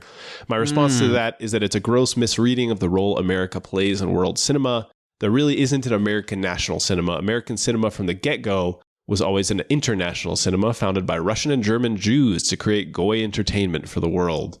And today it is still intentionally international. That is almost exactly what Kemp says to an Indian filmmaker and a Hungarian filmmaker in the play. He says, like, you know, if you're complaining about American cinema dominating like the way you have to make films, that's what the other jury members say. They say, like, even if, you know, the people in our countries are going to your films, we are still forced to make movies at the pace of your films. They have to look like your movies. So, you know, you are controlling the way cinema looks. And Schrader in the book and in real life said, I'm a defender of supply side economics in film. There are bad movies that get made, but the more bad movies that get made, the more good movies are made. Film is a popular art, and capitalism specifically allows people to make the movies that they want to make, even if it also is focused on profit. And he's weirdly kind of clear-eyed about the benefit of the Soviet system. He talks about the fact that obviously you have Soviet artistic repression, but the weird thing is that when Soviets approve a film, they approve it. I mean, it's like government approval. So you can take 5 years to make it. The film can be 3 hours long. It can be as slow as you want. You know, I'm imagining like your Tarkovskys or whatever, right? These films that you maybe wouldn't imagine getting the budgets that they would get in the United States. Now, other things that are strange that I don't know how to explore exactly. So you were talking about a film about guys who are into Goa trance. So in the course of this, is kind of a minor note. Schrader is a big defender, or Kemp, is a big defender of the Leos Carax stand-in, who Mauvais Song did premiere at the 37th Berlin International Film Festival. And Schrader talks about it as like, oh, I didn't know like Europeans could make movies like this, like music video movies that are sort of like at their own pace, and they use music in a strange way, and they're edited sort of frenetically and all these things. And we know, of course, that a couple years later, for a not very good film, Schrader ended up borrowing Jean-Yves Escoffier. I think you brought that up on our episode. Yeah. So we know that Schrader did really like this stuff. He also talks about the plot, the main plot that I mentioned, where his ex-wife is involved in a film that's basically mocking him as a director and mocking the fact that he made a movie with a young European woman who was about 19 years old at the time in the play, named Natalie Coroni, who was extremely beautiful. Jesus. Yeah. And he kind of got caught because at the same time he was promising that he wanted to marry her. Now in real life, Schrader to Nastasia Kinski supposedly had plans to ask her to marry him at the wrap party for Cat People. And Nastasia Kinski, who supposedly said, Paul, I always fuck my directors, but with you it was difficult. Yeah, and you know what Schrader said in response to this in Schrader on Schrader? He said, having sex with your, or pardon me, not in Schrader on Schrader, in the play, he says, having sex with your lady lead isn't cheating, it's DGA minimum, which is just nasty. Nasty stuff. Yeah, just being an old nasty guy. Anyway, he, in the play and in real life, had recently gotten married to a different person and had a kid, and was sort of like starting a responsible life. but at least in the play seems to pine for this ex-wife character. Now, the obvious comparison is Janine Opalwall. I don't know if Schrader really had these feelings for her. I don't know if this part, I can't say if it's autobiographical. I don't think that this film about a director exists. In the film, also, he accidentally kills like a bunch of extras in an explosion, or the production kills some extras. Okay. I'm not aware of that having happened in any of his movies. I don't think that happened. We would have talked about it. So he's maybe just thinking about John Landis. Yep, I think so. And thinking about, I'm trying to think of a director. I mean, the closest one I could think about is like Lost in Translation, which doesn't come out for another 15 years, where the Giovanni Ribisi character, I believe, is Spike Jonze inspired. Yeah, there's some mention of the director making a film in Costa Rica that was started as kind of a pro-American film, but the government pressured him into making it anti-American. I don't know if that could be Mosquito Coast related. I don't really see the connections. I don't know. It sounds kind of like Walker, but Walker was never pro-American. Interesting. I'm not sure. So anyway, but the end of the film, so his ex-wife that he's still in love with, Randy, first of all, she's a Jewish character, and there's a bunch of strange things where Kemp talks about wishing that there was something that he could die for, and she says Zionism. And there's the Berlin Wall persists throughout, where he talks about how it serves both sides, and there's some kind of American critique where they say they use it as like a grandstand for their purposes, but also that the Soviets use it anytime that they want to squeeze the West. They can use the Berlin Wall. And the extremely clumsy metaphor is that he says that Randy had put up a wall in her heart against him after being cheated on. An opal wall. Yes, exactly. Yes. An opal wall, that's right. And he talks about wishing that he could tear that down, basically, at the end. And there's a part where I'm going to read the dialogue from the play. So Randy is talking about their relationship. Kemp remembers it really well. Randy says, "Not so fast. You went off to New York 4 months the second year because you said you hated the sterility of Hollywood. You didn't bother to ask me if I cared and hardly ever called. That's how magical we were, remember? You were an encyclopedia of suicidal fantasies. I heard them all. You bought guns like fashion accessories, one in the office, one on the couch. Reporters loved it. You cut the coke, I cut the veggies. Too much booze and you sunk into evangelical depression. No one could clear a room like you, Howard." She also says, "And the friends you may have noticed turned out to be mine, not yours. I envy you. A convenient memory is a gift from God." And then he says, "You exaggerate." And she says, "Not enough. In drug rehab, they call this euphoric recall. You only remember the highs, never the lows." Now, these are lines also from the film Light Sleeper. This entire section of dialogue was just given to John Latour. And what's the character's name? The Dana Delaney character. Yeah, the Dana Delaney. I can't remember. Anyway. Yeah, and then don't forget that Susan Sarandon's character says to the Jewish, the like Orthodox guy, we should have lunch. We can talk about Zionism. Oh, that's right. Yeah. So look, this stuff, I mean, Schrader just repurposed it, which I guess I respect. But Janine Opalwall was also Calvinist. Don't forget they met at Calvin College. That's exactly right. That's why I couldn't tell if that was just like a little shift to try to cover it or whatever. I'm not sure. There's a lot of autobiographical stuff in here. There's some, if you're curious about which types of films Schrader is interested or uninterested in, you can sort of look at the ones that were in the actual Berlin Film Festival and kind of track them. He gives them different names or shifts, like which countries they're from, but it seems obvious which ones he liked and which ones he didn't like. We also see his ex-wife calling him kind of like a intellectual dilettante a little bit, who like loves to explore, to learn all about a new thing. They keep saying that he has a mind like a magazine stand, and that when they went to Bali, in the first day he was on a nude beach reading about Sukarno. So like he wants to be a temporary expert about stuff, which I imagine is probably true about Schrader. He said similar things about himself, like he loves to seems like dive into these things. That seems consistent with a lot of the unproduced films he's written, where I did not expect Schrader to be at least screenplay level expert on psychedelic research. Yep. And yet he was.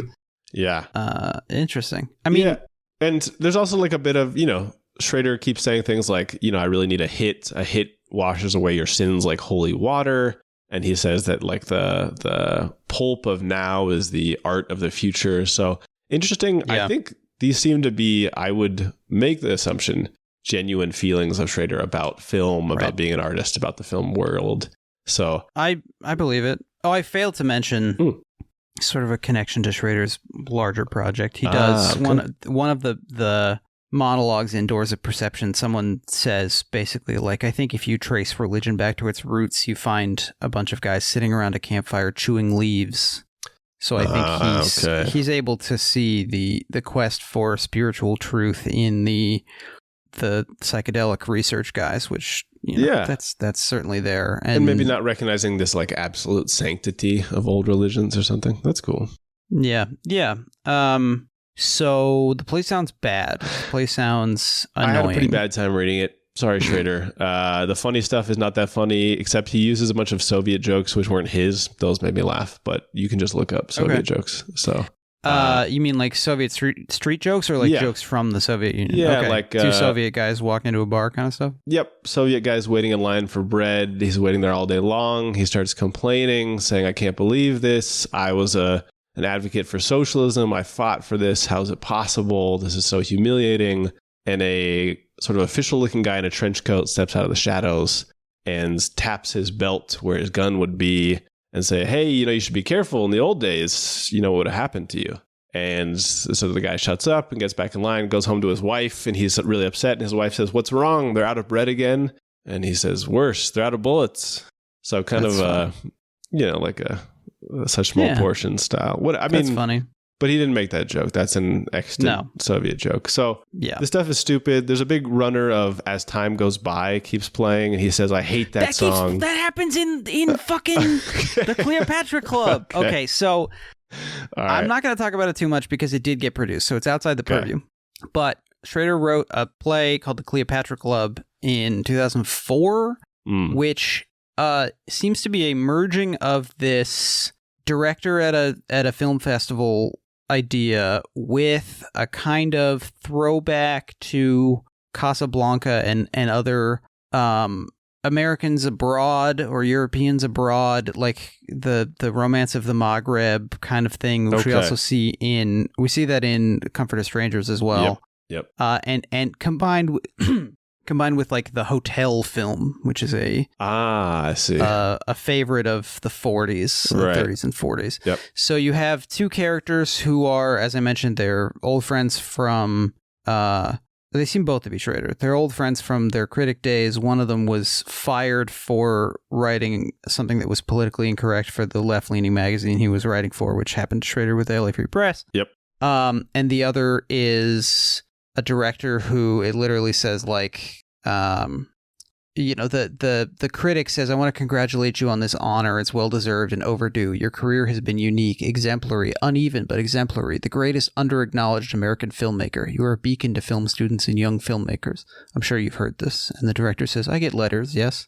So, and I've heard this because it's almost exactly what he says in the play Berlinale, where he says something like, that's really funny. You're probably one of 4 or 5 Hollywood directors working now who actually makes art. And he says, I know, but blah, blah, blah. Yeah. But then, while the two men are walked in, they kiss.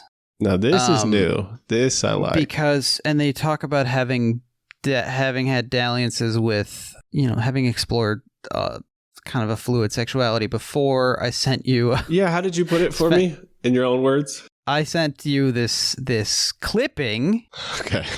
Where they're talking about how it used to be, how this used to be such a beautiful town. They're talking about Cairo because it's set amidst the Cairo Film Festival. Mm-hmm. This used to be such a beautiful town. Came here when I was in college, a cultural exchange thing. The boulevards, the lights, the intrigue. That was before Shari Fuad became Shari 26 July. Yeah. And at night, people in the streets and everywhere, the clubs, the Alibaba, Fantasia, Kansas Jacks, the Cleopatra Club, like London or Paris.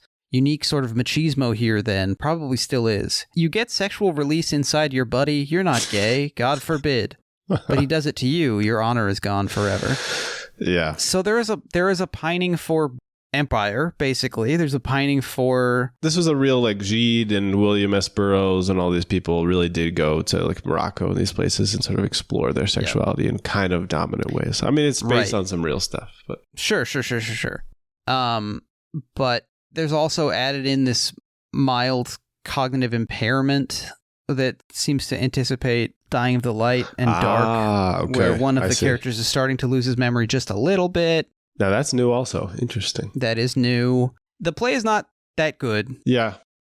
It's annoying. Yeah. The characters are annoying to one another. It was mounted at least in, I think it was on Broadway. Wow. And also in Vienna. I saw that. Yeah. But I'm not terribly interested in it. No. Yeah, I mean, I don't know. It seems like he tried to find, not having read Cleopatra Club, it seems like he tried to find something beyond maybe the fully, like, indulgent, just thinking about this thing that maybe only he would care about, or want to be one of the only people to care about, trying to find, like, a traditional narrative structure that other people could hang on to or something, and then bring in some political elements, more modern political elements. That's interesting. It is. We have talked for a while. Yeah. I would like to give a quick rundown of Bait. Okay. Do you want to give a quick rundown of Gershwin or Hank Williams? Yeah, I can do. To be honest, I want to leave you plenty of time for Bait. I want to just remind listeners that for Hank Williams, or 8 scenes from the life of Hank Williams, as the screenplay was officially called, Schrader wrote this and then made Mishima and decided, as he told Kevin Jackson in Schrader on Schrader, he said, "I've already made my artist who is driven to suicide film," and he was more interested in Mishima because he's an intellectual and maybe could articulate or think about things on a more explicit level, historical level, worldwide level or something. I will say I kind of enjoyed reading 8 Scenes from the Life of Hank Williams. At its best, it reminded me of 2 things. Honky Tonk Man, because it's, of course, about a honky tonk man who drinks himself to death before he can make it big with like a record contract. So I genuinely wonder, this was written not that long before Honky Tonk Man came out, if also that took some of the fire out of it. So I thought that was kind of a nice crossover. I'm not sure Schrader's that good at writing down south naturalistic like 1940s dialogue. I'm shocked to hear this. Yeah, there's a blackface scene between Hank Williams and one of his bandmates, which probably was part of their act. I will say Schrader keeps referencing like things that he read in the scene descriptions. He'll say like one of his bandmates often said that it was hard to get along with somebody like Hank Williams. That's not dialogue. That's just like for the interesting director. For the execs. There's a scene in Québécois where they go to a Québécois country western bar. Okay. And Schrader says that this is a type of Québécois music where it's country and western, but they sing about like the Belle Prairie of Alberta. I see. And he says that they're all dressed in like what look like clothes that Hank Snow got rid of in 1953. Wow. So he certainly is familiar with country music. He did the research. He talks all about these like real producers and the Opry and all these places. And he's clearly read 1 or 2 Hank Williams biographies. And one of my other go-tos on here, if anybody's read the Cormac McCarthy book, Suttree, I think at some of the best points of this screenplay of like a guy sort of leaning into his own misery, other poor Southern people maybe trying to help him, but not really knowing how to stop him from self-destructing, I think is an interesting idea. I thought it was fine, to be honest. I'm glad he made Mishima many times over. And even though the other 2 Hank Williams films that I'm aware of are an extremely underseen George Hamilton movie that maybe should be underseen, and then the recent Tom Hiddleston movie that everybody hated. Tom Hiddleston one, I Saw the Light. Yeah. Yes, doesn't it have Elizabeth Olsen in it? It does. As well? Yeah, that's right. And it was made by, I think his name's Mark Abraham. He was like a producer who decided to make this his first directing debut, and it got terrible reviews. Yeah. So I don't know. I'll be honest. I wonder if Schrader has a hard time with a character that he thinks was probably dumb. So he's really limiting himself in terms of like what this guy talks about. So there's a lot of loneliness appropriately. There's a lot of sadness, but it doesn't ever really get articulated in a way that I thought was super, super fascinating. There's this relationship with his mother that is interesting.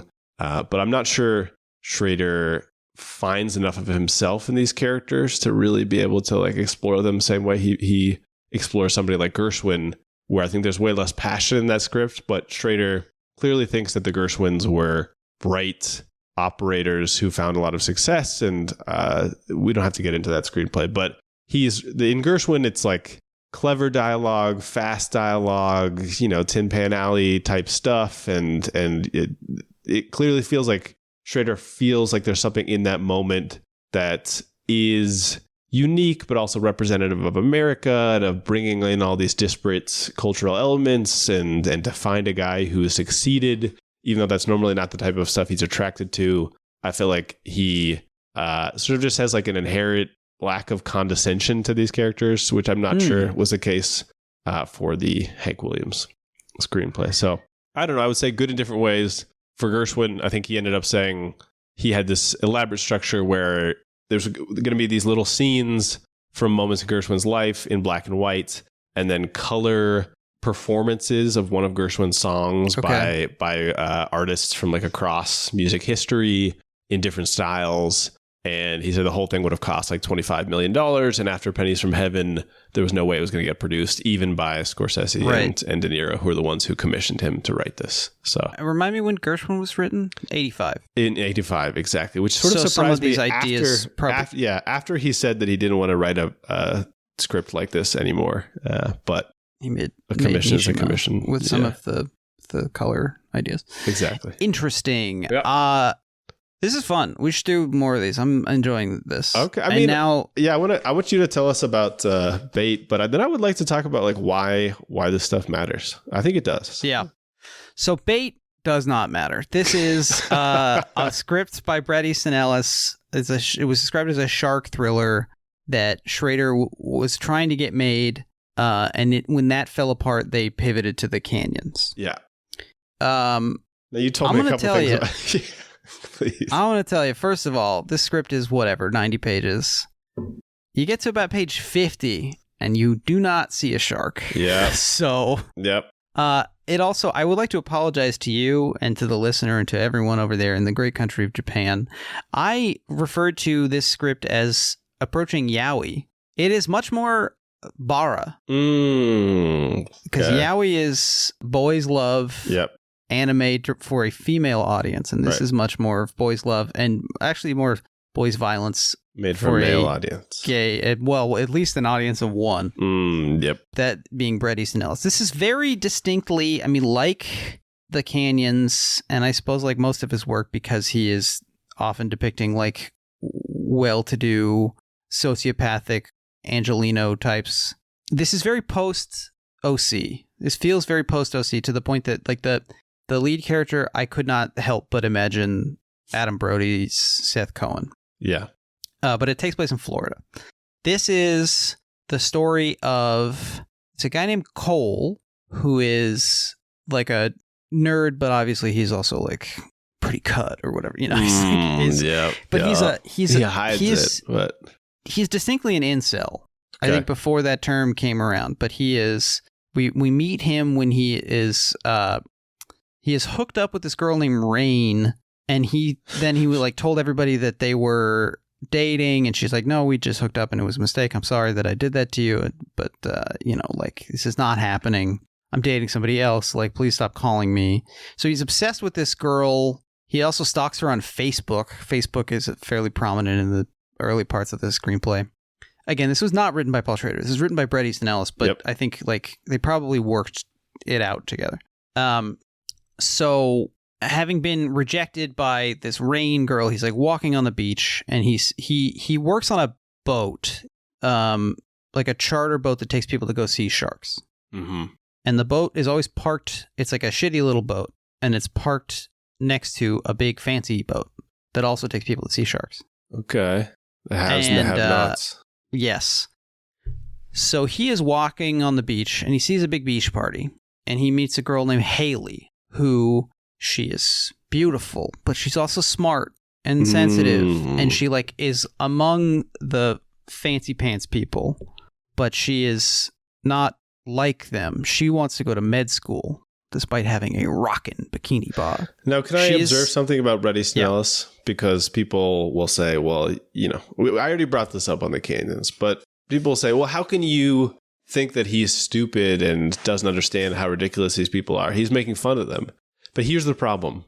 Even when he tries to have a character who is not one of these people, I haven't read this screenplay, so I want to ask you, but in my experience reading something like American Psycho or the other things that I've forced myself to read of Ellis, there is no other level that he can achieve in describing people. There's no depth that he can communicate except to say, this character had a lot of depth. This lady was actually quite smart. Or like she actually saw something else in him, like that kind of stuff. Yeah.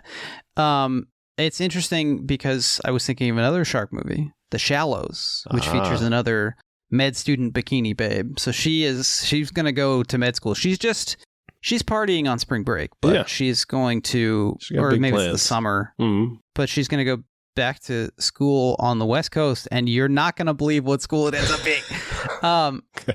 And so he meets her, and she's like actually talking to him and being, seeing him as a human being.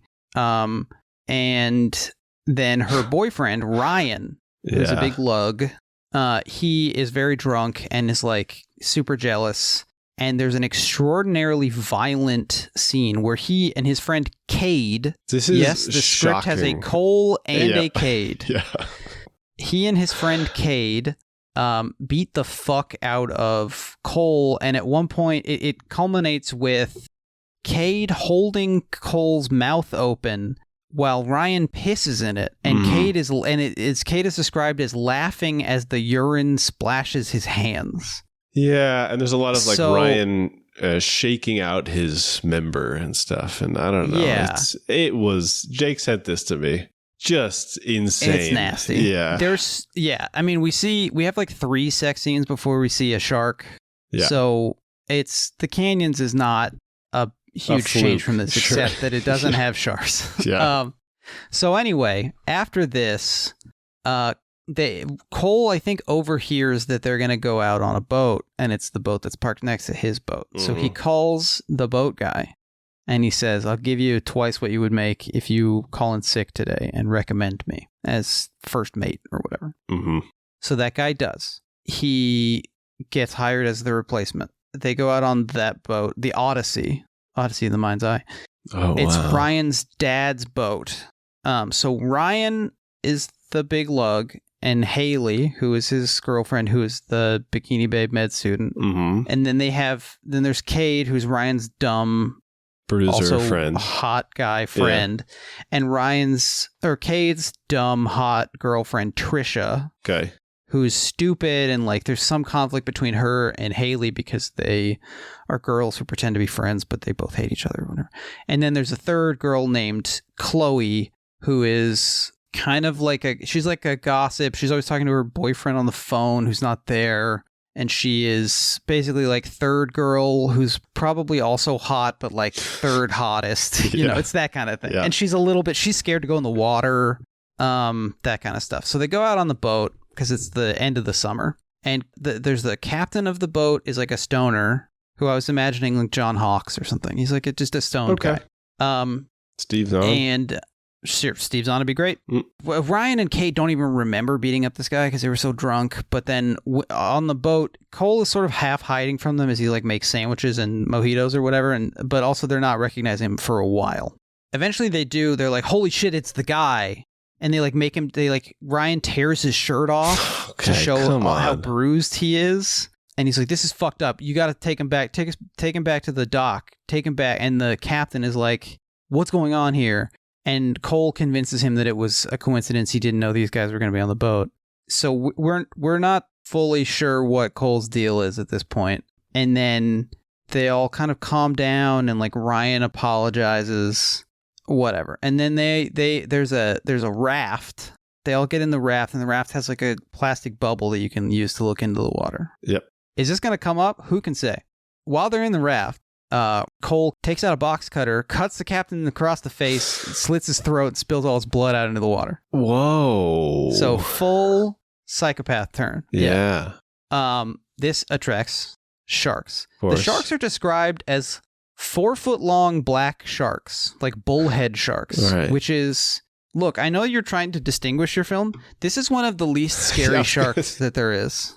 This is nothing to be afeared of. There are a lot of them. Yeah. But later in the script, there's also a fair amount of animal violence perpetrated by seagulls, who are about as scary as the sharks. Yep. The sharks, there are also lots of descriptions of the sharks' rough skin scraping up the hot teens' bodies as they like brush against them. So Cade is the first to get bit, and he gets bit a lot, but it turns out that the bait is, I guess, the captain's neck blood. Yep. And so Haley is laying face down in the raft, and she sees the sharks through the little bubble. Cade gets bit. The sharks aren't eating him. They're just like biting him by mistake and then dropping his flesh. So the water's just filling up with this guy's flesh and blood. They all start freaking out, and they want to get back on board, and Cole only lets Haley on board. Of course. They don't know that he slit the captain's throat yet, but Haley figures this out, and Cole punches her in the face. Wow. And then expressionlessly strips her, and he's like about to rape her when, I don't know, something happens and interrupts him. And then... I'm scowling. This is just... Yeah, this is really Bret Easton Ellis just shit. I hate this, man. Yeah, it sucks. Ryan asks Cole what he wants, and Cole keeps saying, like, what do you want, Ryan? What do you want? And the script has to tell you that this is a callback to something that Ryan said as he was beating him up at the beginning. Like, that's not a good line to bring back. Haley is begging him to let her friends back up on the boat because they're on the raft, but they're being menaced by these sharks who have been whipped into a frenzy, and now there's gulls, like, pecking at Cade's body and stuff. He says she has to choose one friend to let on the boat. She refuses to choose this one. There's a harpoon gun. He stabs the spear through the dead body of the captain and ties the other end of the rope, the harpoon rope, to Haley's ankle. And then he like throws the captain off the boat to rile the sharks up even more. She is getting dragged toward the edge by the weight of the captain's body, and then she picks Ryan, so it'll stop. She's also naked for all of this. At this point, Chloe gets bitten. The third girl gets bitten by sharks. And then a Coast Guard ship shows up on the horizon. And so Ryan is trying to like flag them down, but they're too far away. They hail the captain on the radio. And Cole convinces them, oh, he just got too high, fell asleep, but everything's fine. And they're like, that's Fleming for you. Well, have a good time. And they leave. I mean, this is like, that's normal cabin in the woodsy. Like the police almost come and that's fine. Dead calm kind of stuff. While he's in the cabin, Haley finds like a life raft that she deploys or something. But in order to reach it, she like has to break her own ankle to get out of the rope. And seagulls start picking at her bleeding ankle, and then she like breaks one's neck, so now she's like the tough final girl, you know. Also, just not something that seagulls do, to my knowledge, which is otherwise I guess kind of realistic film. Whatever, doesn't matter. we got everyone's dead except Cole, Ryan, and Haley now. Cole tells Ryan he can come back on the boat if he eats a piece of Cade meat that is floating in the water. And he does, and like vomits and stuff. And then Cole says he was the one guy you shouldn't have picked, and he shoots Ryan with the harpoon gun. But like in the shoulder or something. At this point, he also apparently has a skeet rifle that Ellis forgot to write about him. I see. We keep being shown this big aquarium in the like main cabin of the boat. Also, he's about to shoot Chloe with a skeet rifle. She's like Chloe or Haley? Chloe, because she's being eaten. Like she's still alive. I was assuming she was dead.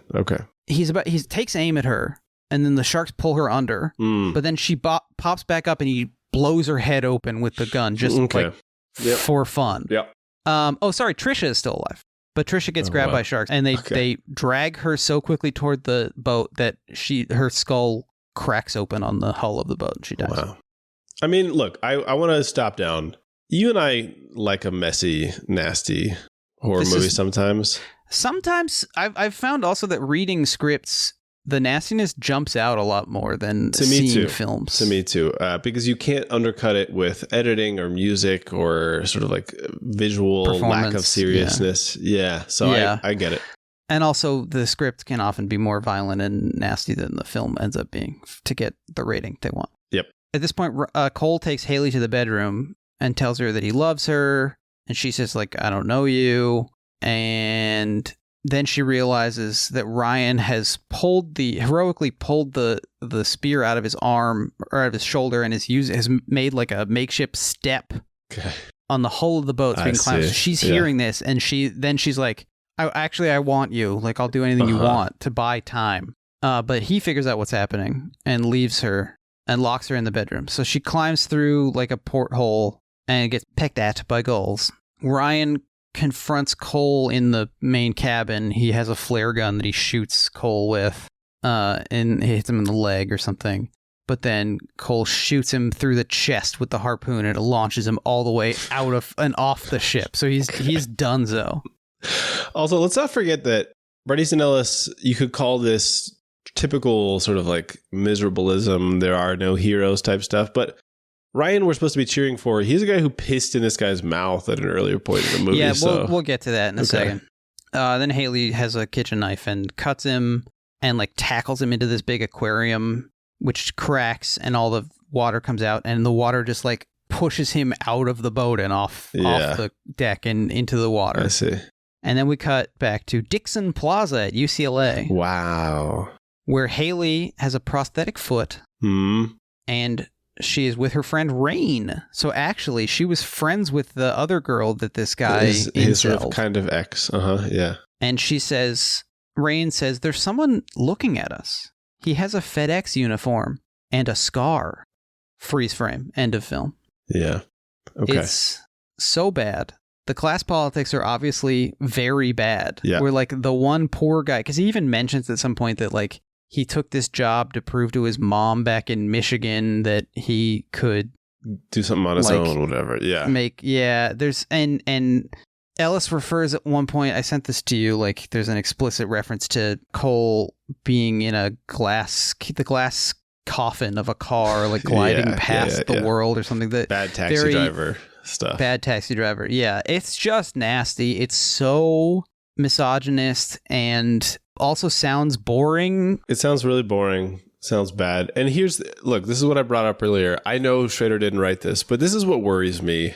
And he's obviously, we're coming off, we haven't mentioned it, but we're coming off First Reformed. To me, one of the peaks of Schrader cinema, one of the peaks of cinema, period. Mm-hmm. But here's the problem. You asked the question on that episode, is Schrader sort of discussing this stuff as something that just the character is going through? Is that his primary concern? Right. And I do think that is the way Schrader looks at movies. We've talked about this from Blue Collar on, because he even talks about the fact that to him it was just a movie about like three characters in this interesting dynamic with each other. Right. And he found that the like left adjacent class politics of that film suited the story best. Like he tries to distance himself from having any opinion about it. Yeah, but you've also brought up that he's adjacent to all these movements. In Berlinale, he talks about them being like film critic SDSers, like Students for Democratic Society people, like, who are in the milieu of this stuff. And, you know, he wrote articles about Vietnam and has mentioned, obviously, the Black Panthers and made Patty Hearst. But I'm going to be a little bit cruel here this late in the episode. I do think that when you are maybe as self-involved as Schrader is, and it doesn't mean that he can't make great art, obviously. I believe that he can make great art. But the amount of projection that he relies on to assume that is the motivation for every other person in the world, I think is sometimes very frustrating to me. And I think it really comes out in several of these scripts that you've identified, that I've identified. So I don't know. I'm a little bit mad to see it repeated again and again. And it makes me more concerned that his landing on really true observations about the world is not accidental, but is always going to be sort of like a bit of luck, because it just has to come through. Like, is that true to this person? Then he can find the actual belief in those things, but only if it happens to be the case for this person that he's trying to imagine. That's a great question you've raised, and one that I don't know that we can answer. Yeah, I mean, but I think. You know, I don't want to give too much credit to like Hollywood executives or whatever, but there is always with these when exploring an unmade script, there is always the question of like, well, did this not get made because it wasn't good enough to get made? Right. And I think that's probably true of some of these things, like it didn't make sense at the time, but then we know these are drafts. And if they had been put into production, they probably would have had a few more passes at them. Mm-hmm. I'm sure, as Schrader talks about collaborating, I'm sure some more eyes on the script would have nudged things into different directions. We also can't overstate the contributions of people like editors, people like actors, we people really like producers, directors in the case of films where Schrader's only the writer. And I will say in his defense, maybe part of being a critic and a film lover is that he seems to have not always good taste. He did work with Bret Easton Ellis, but he has a lot of taste in other regards. I think brings these people in very knowingly. Yeah. But, a lot of what's great about something like First Reformed is on the page. Same with Card Counter. Yep. And so, I do think that we can imagine Schrader may have had some kind of he seems to get fired up about stuff. He seems to care about certain things. The state of Israel seems perhaps among them. That's something we'll have to interrogate further. Yeah. But especially with Card Counter and First Reformed, it doesn't feel like, the guy posted about Donald Trump so passionately that the cops showed up at his house. It's true. So we didn't mention this. He did say that we need to maybe all be like old John Brown and take violent action against Donald Trump. Is that the guy whose body lies a moldering in the grave? It sure is, yeah. So it's very interesting to read these things. I'm excited to read more of them. I'd like to do more of this. Yeah, me too. I actually think you're right in saying that, look, part of it, of course, is maybe the studios thought these films were worse. But it also feels like Schrader lost interest in some of them. There was maybe budgetary and sort of like historical moment questions about why they weren't going to get made. And there's always like the confluence of, it often has to be like the right time in the career of an executive and a movie star and the climate of filmmaking at the time. Like so many things have to happen for a movie to get made that it's amazing any of them ever have, let alone turn out good. But I do think it's funny that 99% of the time when people talk about somebody's oeuvre or their filmography or their impact on cinema, you're obviously just talking about the films that made it to the production and release stage, despite the fact that didn't maybe represent, like, in the life of that artist, necessarily even the majority of the work that they did, but in terms of like their impact or their... Schrader just happens to be the kind of guy who like talks about all this stuff and posts a lot of it online or lets it get posted. So I'm sure that there are as many drafts from plenty of screenwriters that we just don't see. Whatever, Charlie Kaufman or whatever. I don't know how many things he finishes that aren't gonna be worth showing around once they're done. Like, you might have a bunch of unfinished projects, just to pick someone out of a hat. Yeah, no, I think that's a good example. Yeah, it's interesting. By the way, I just want to take this opportunity to, in the vein of bait, to recommend the film Into the Blue, which I watched fairly recently. Okay. That's the film that's the one with Paul Walker and Jessica Alba as like treasure hunter divers in the Bahamas. I think I saw that in whatever it was, 2007. I'm sure you did. Yeah. A lot of us are familiar with this film from being 14 and 2005. But I was really blown away by how impressive the underwater photography on that film is, and it's got a youngish Josh Brolin as like the bad guy, and the class politics are a little, they're not great, but it's like the rich treasure hunter guys are the bad guys, like the ones who have all the new stuff. It's a snobs versus slobs kind of deal, and it's cool looking. And anyway, we're gonna do some more of this. If you have access to anything, send us some PDFs, podcastingforme@gmail.com. We'd love to hear. Yeah, this is, I think to the people who are grazing on the Schrader, I'm not sure this will be of interest. To the people who want to understand Schrader better, I think this is some of the stuff that you might not be able to find that many other places unless you want to go read the screenplay. So I think it's cool to talk about this and maybe just have it in the ether, in the discussion, whatever. Real quick, you want to do a sexual session check-in? Oh, sure. Yeah. Okay, great. Schrader talking about, we're going to have to do like several of them. Yep. Schrader talking about an upcoming film he's working on recently had this to say. I've never written a script about sexual obsession. And so that's what I'm doing now. And here on the show, we are endeavoring to figure out which films he's written that are not about sexual obsession. Let's go through them. Let's do it. Real quick. I would say the first one I talked about was Québécois. No, did you start? I started. No, you started Québécois. Québécois, no. All right, just a straight up no. Sounds like a no. Just a straight up no. There's the Renault brother, the more in control brother, has like a hot wife, and she's also kind of like his adopted cousin or something. So there's a little bit of incestuous stuff there, but it's not significant. It's not whatever. principal. She's not. Yeah. All right. Well, let me read this part of investigation for you. And I will say this is drawn from the original screenplay as well. But Karin, nude on the phone in bed, nude on the phone in the bath, nude on the phone in the kitchen. She taunts Matzo. Mr. Big, such a man, Mr. Prosecutor. Can't even find a horny terrorist sympathizer. All naked, lying here, feeling herself. Who can't get it up to find a horny terrorist threat and 225 million flag-waving, God bless America citizens. Yeah, I think this film's about sexual obsession. That's funny. Yeah. I believe you. Doors of Perception. No, not really. I mean, it's about mommy stuff. Yeah. And there's at one point because we keep in the trip sequences, we like cut back to reality, and at one point one of the guys is feeling his boner. Okay. But yeah. All right. And then Berlinale. What? Berlinale. Yeah. What do you think? I think I'm going to say lightly. I mean, he's obsessed with his ex-wife, and there's a bunch of that denigrating of like sex pot actresses.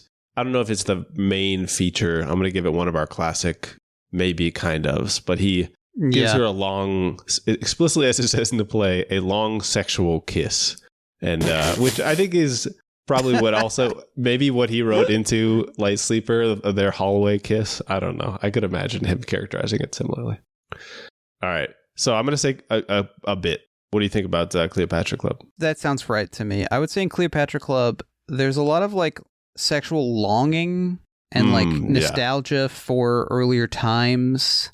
And the Egyptian cop is sort of obsessed with the possible homosexuality of these men, but not in like a racist Islamophobic way, not really in a way that seems like he's getting off on it himself. So not really. And then Bait, absolutely 100% is porno, one man writing his own porno for himself. Sounds like that. Yeah.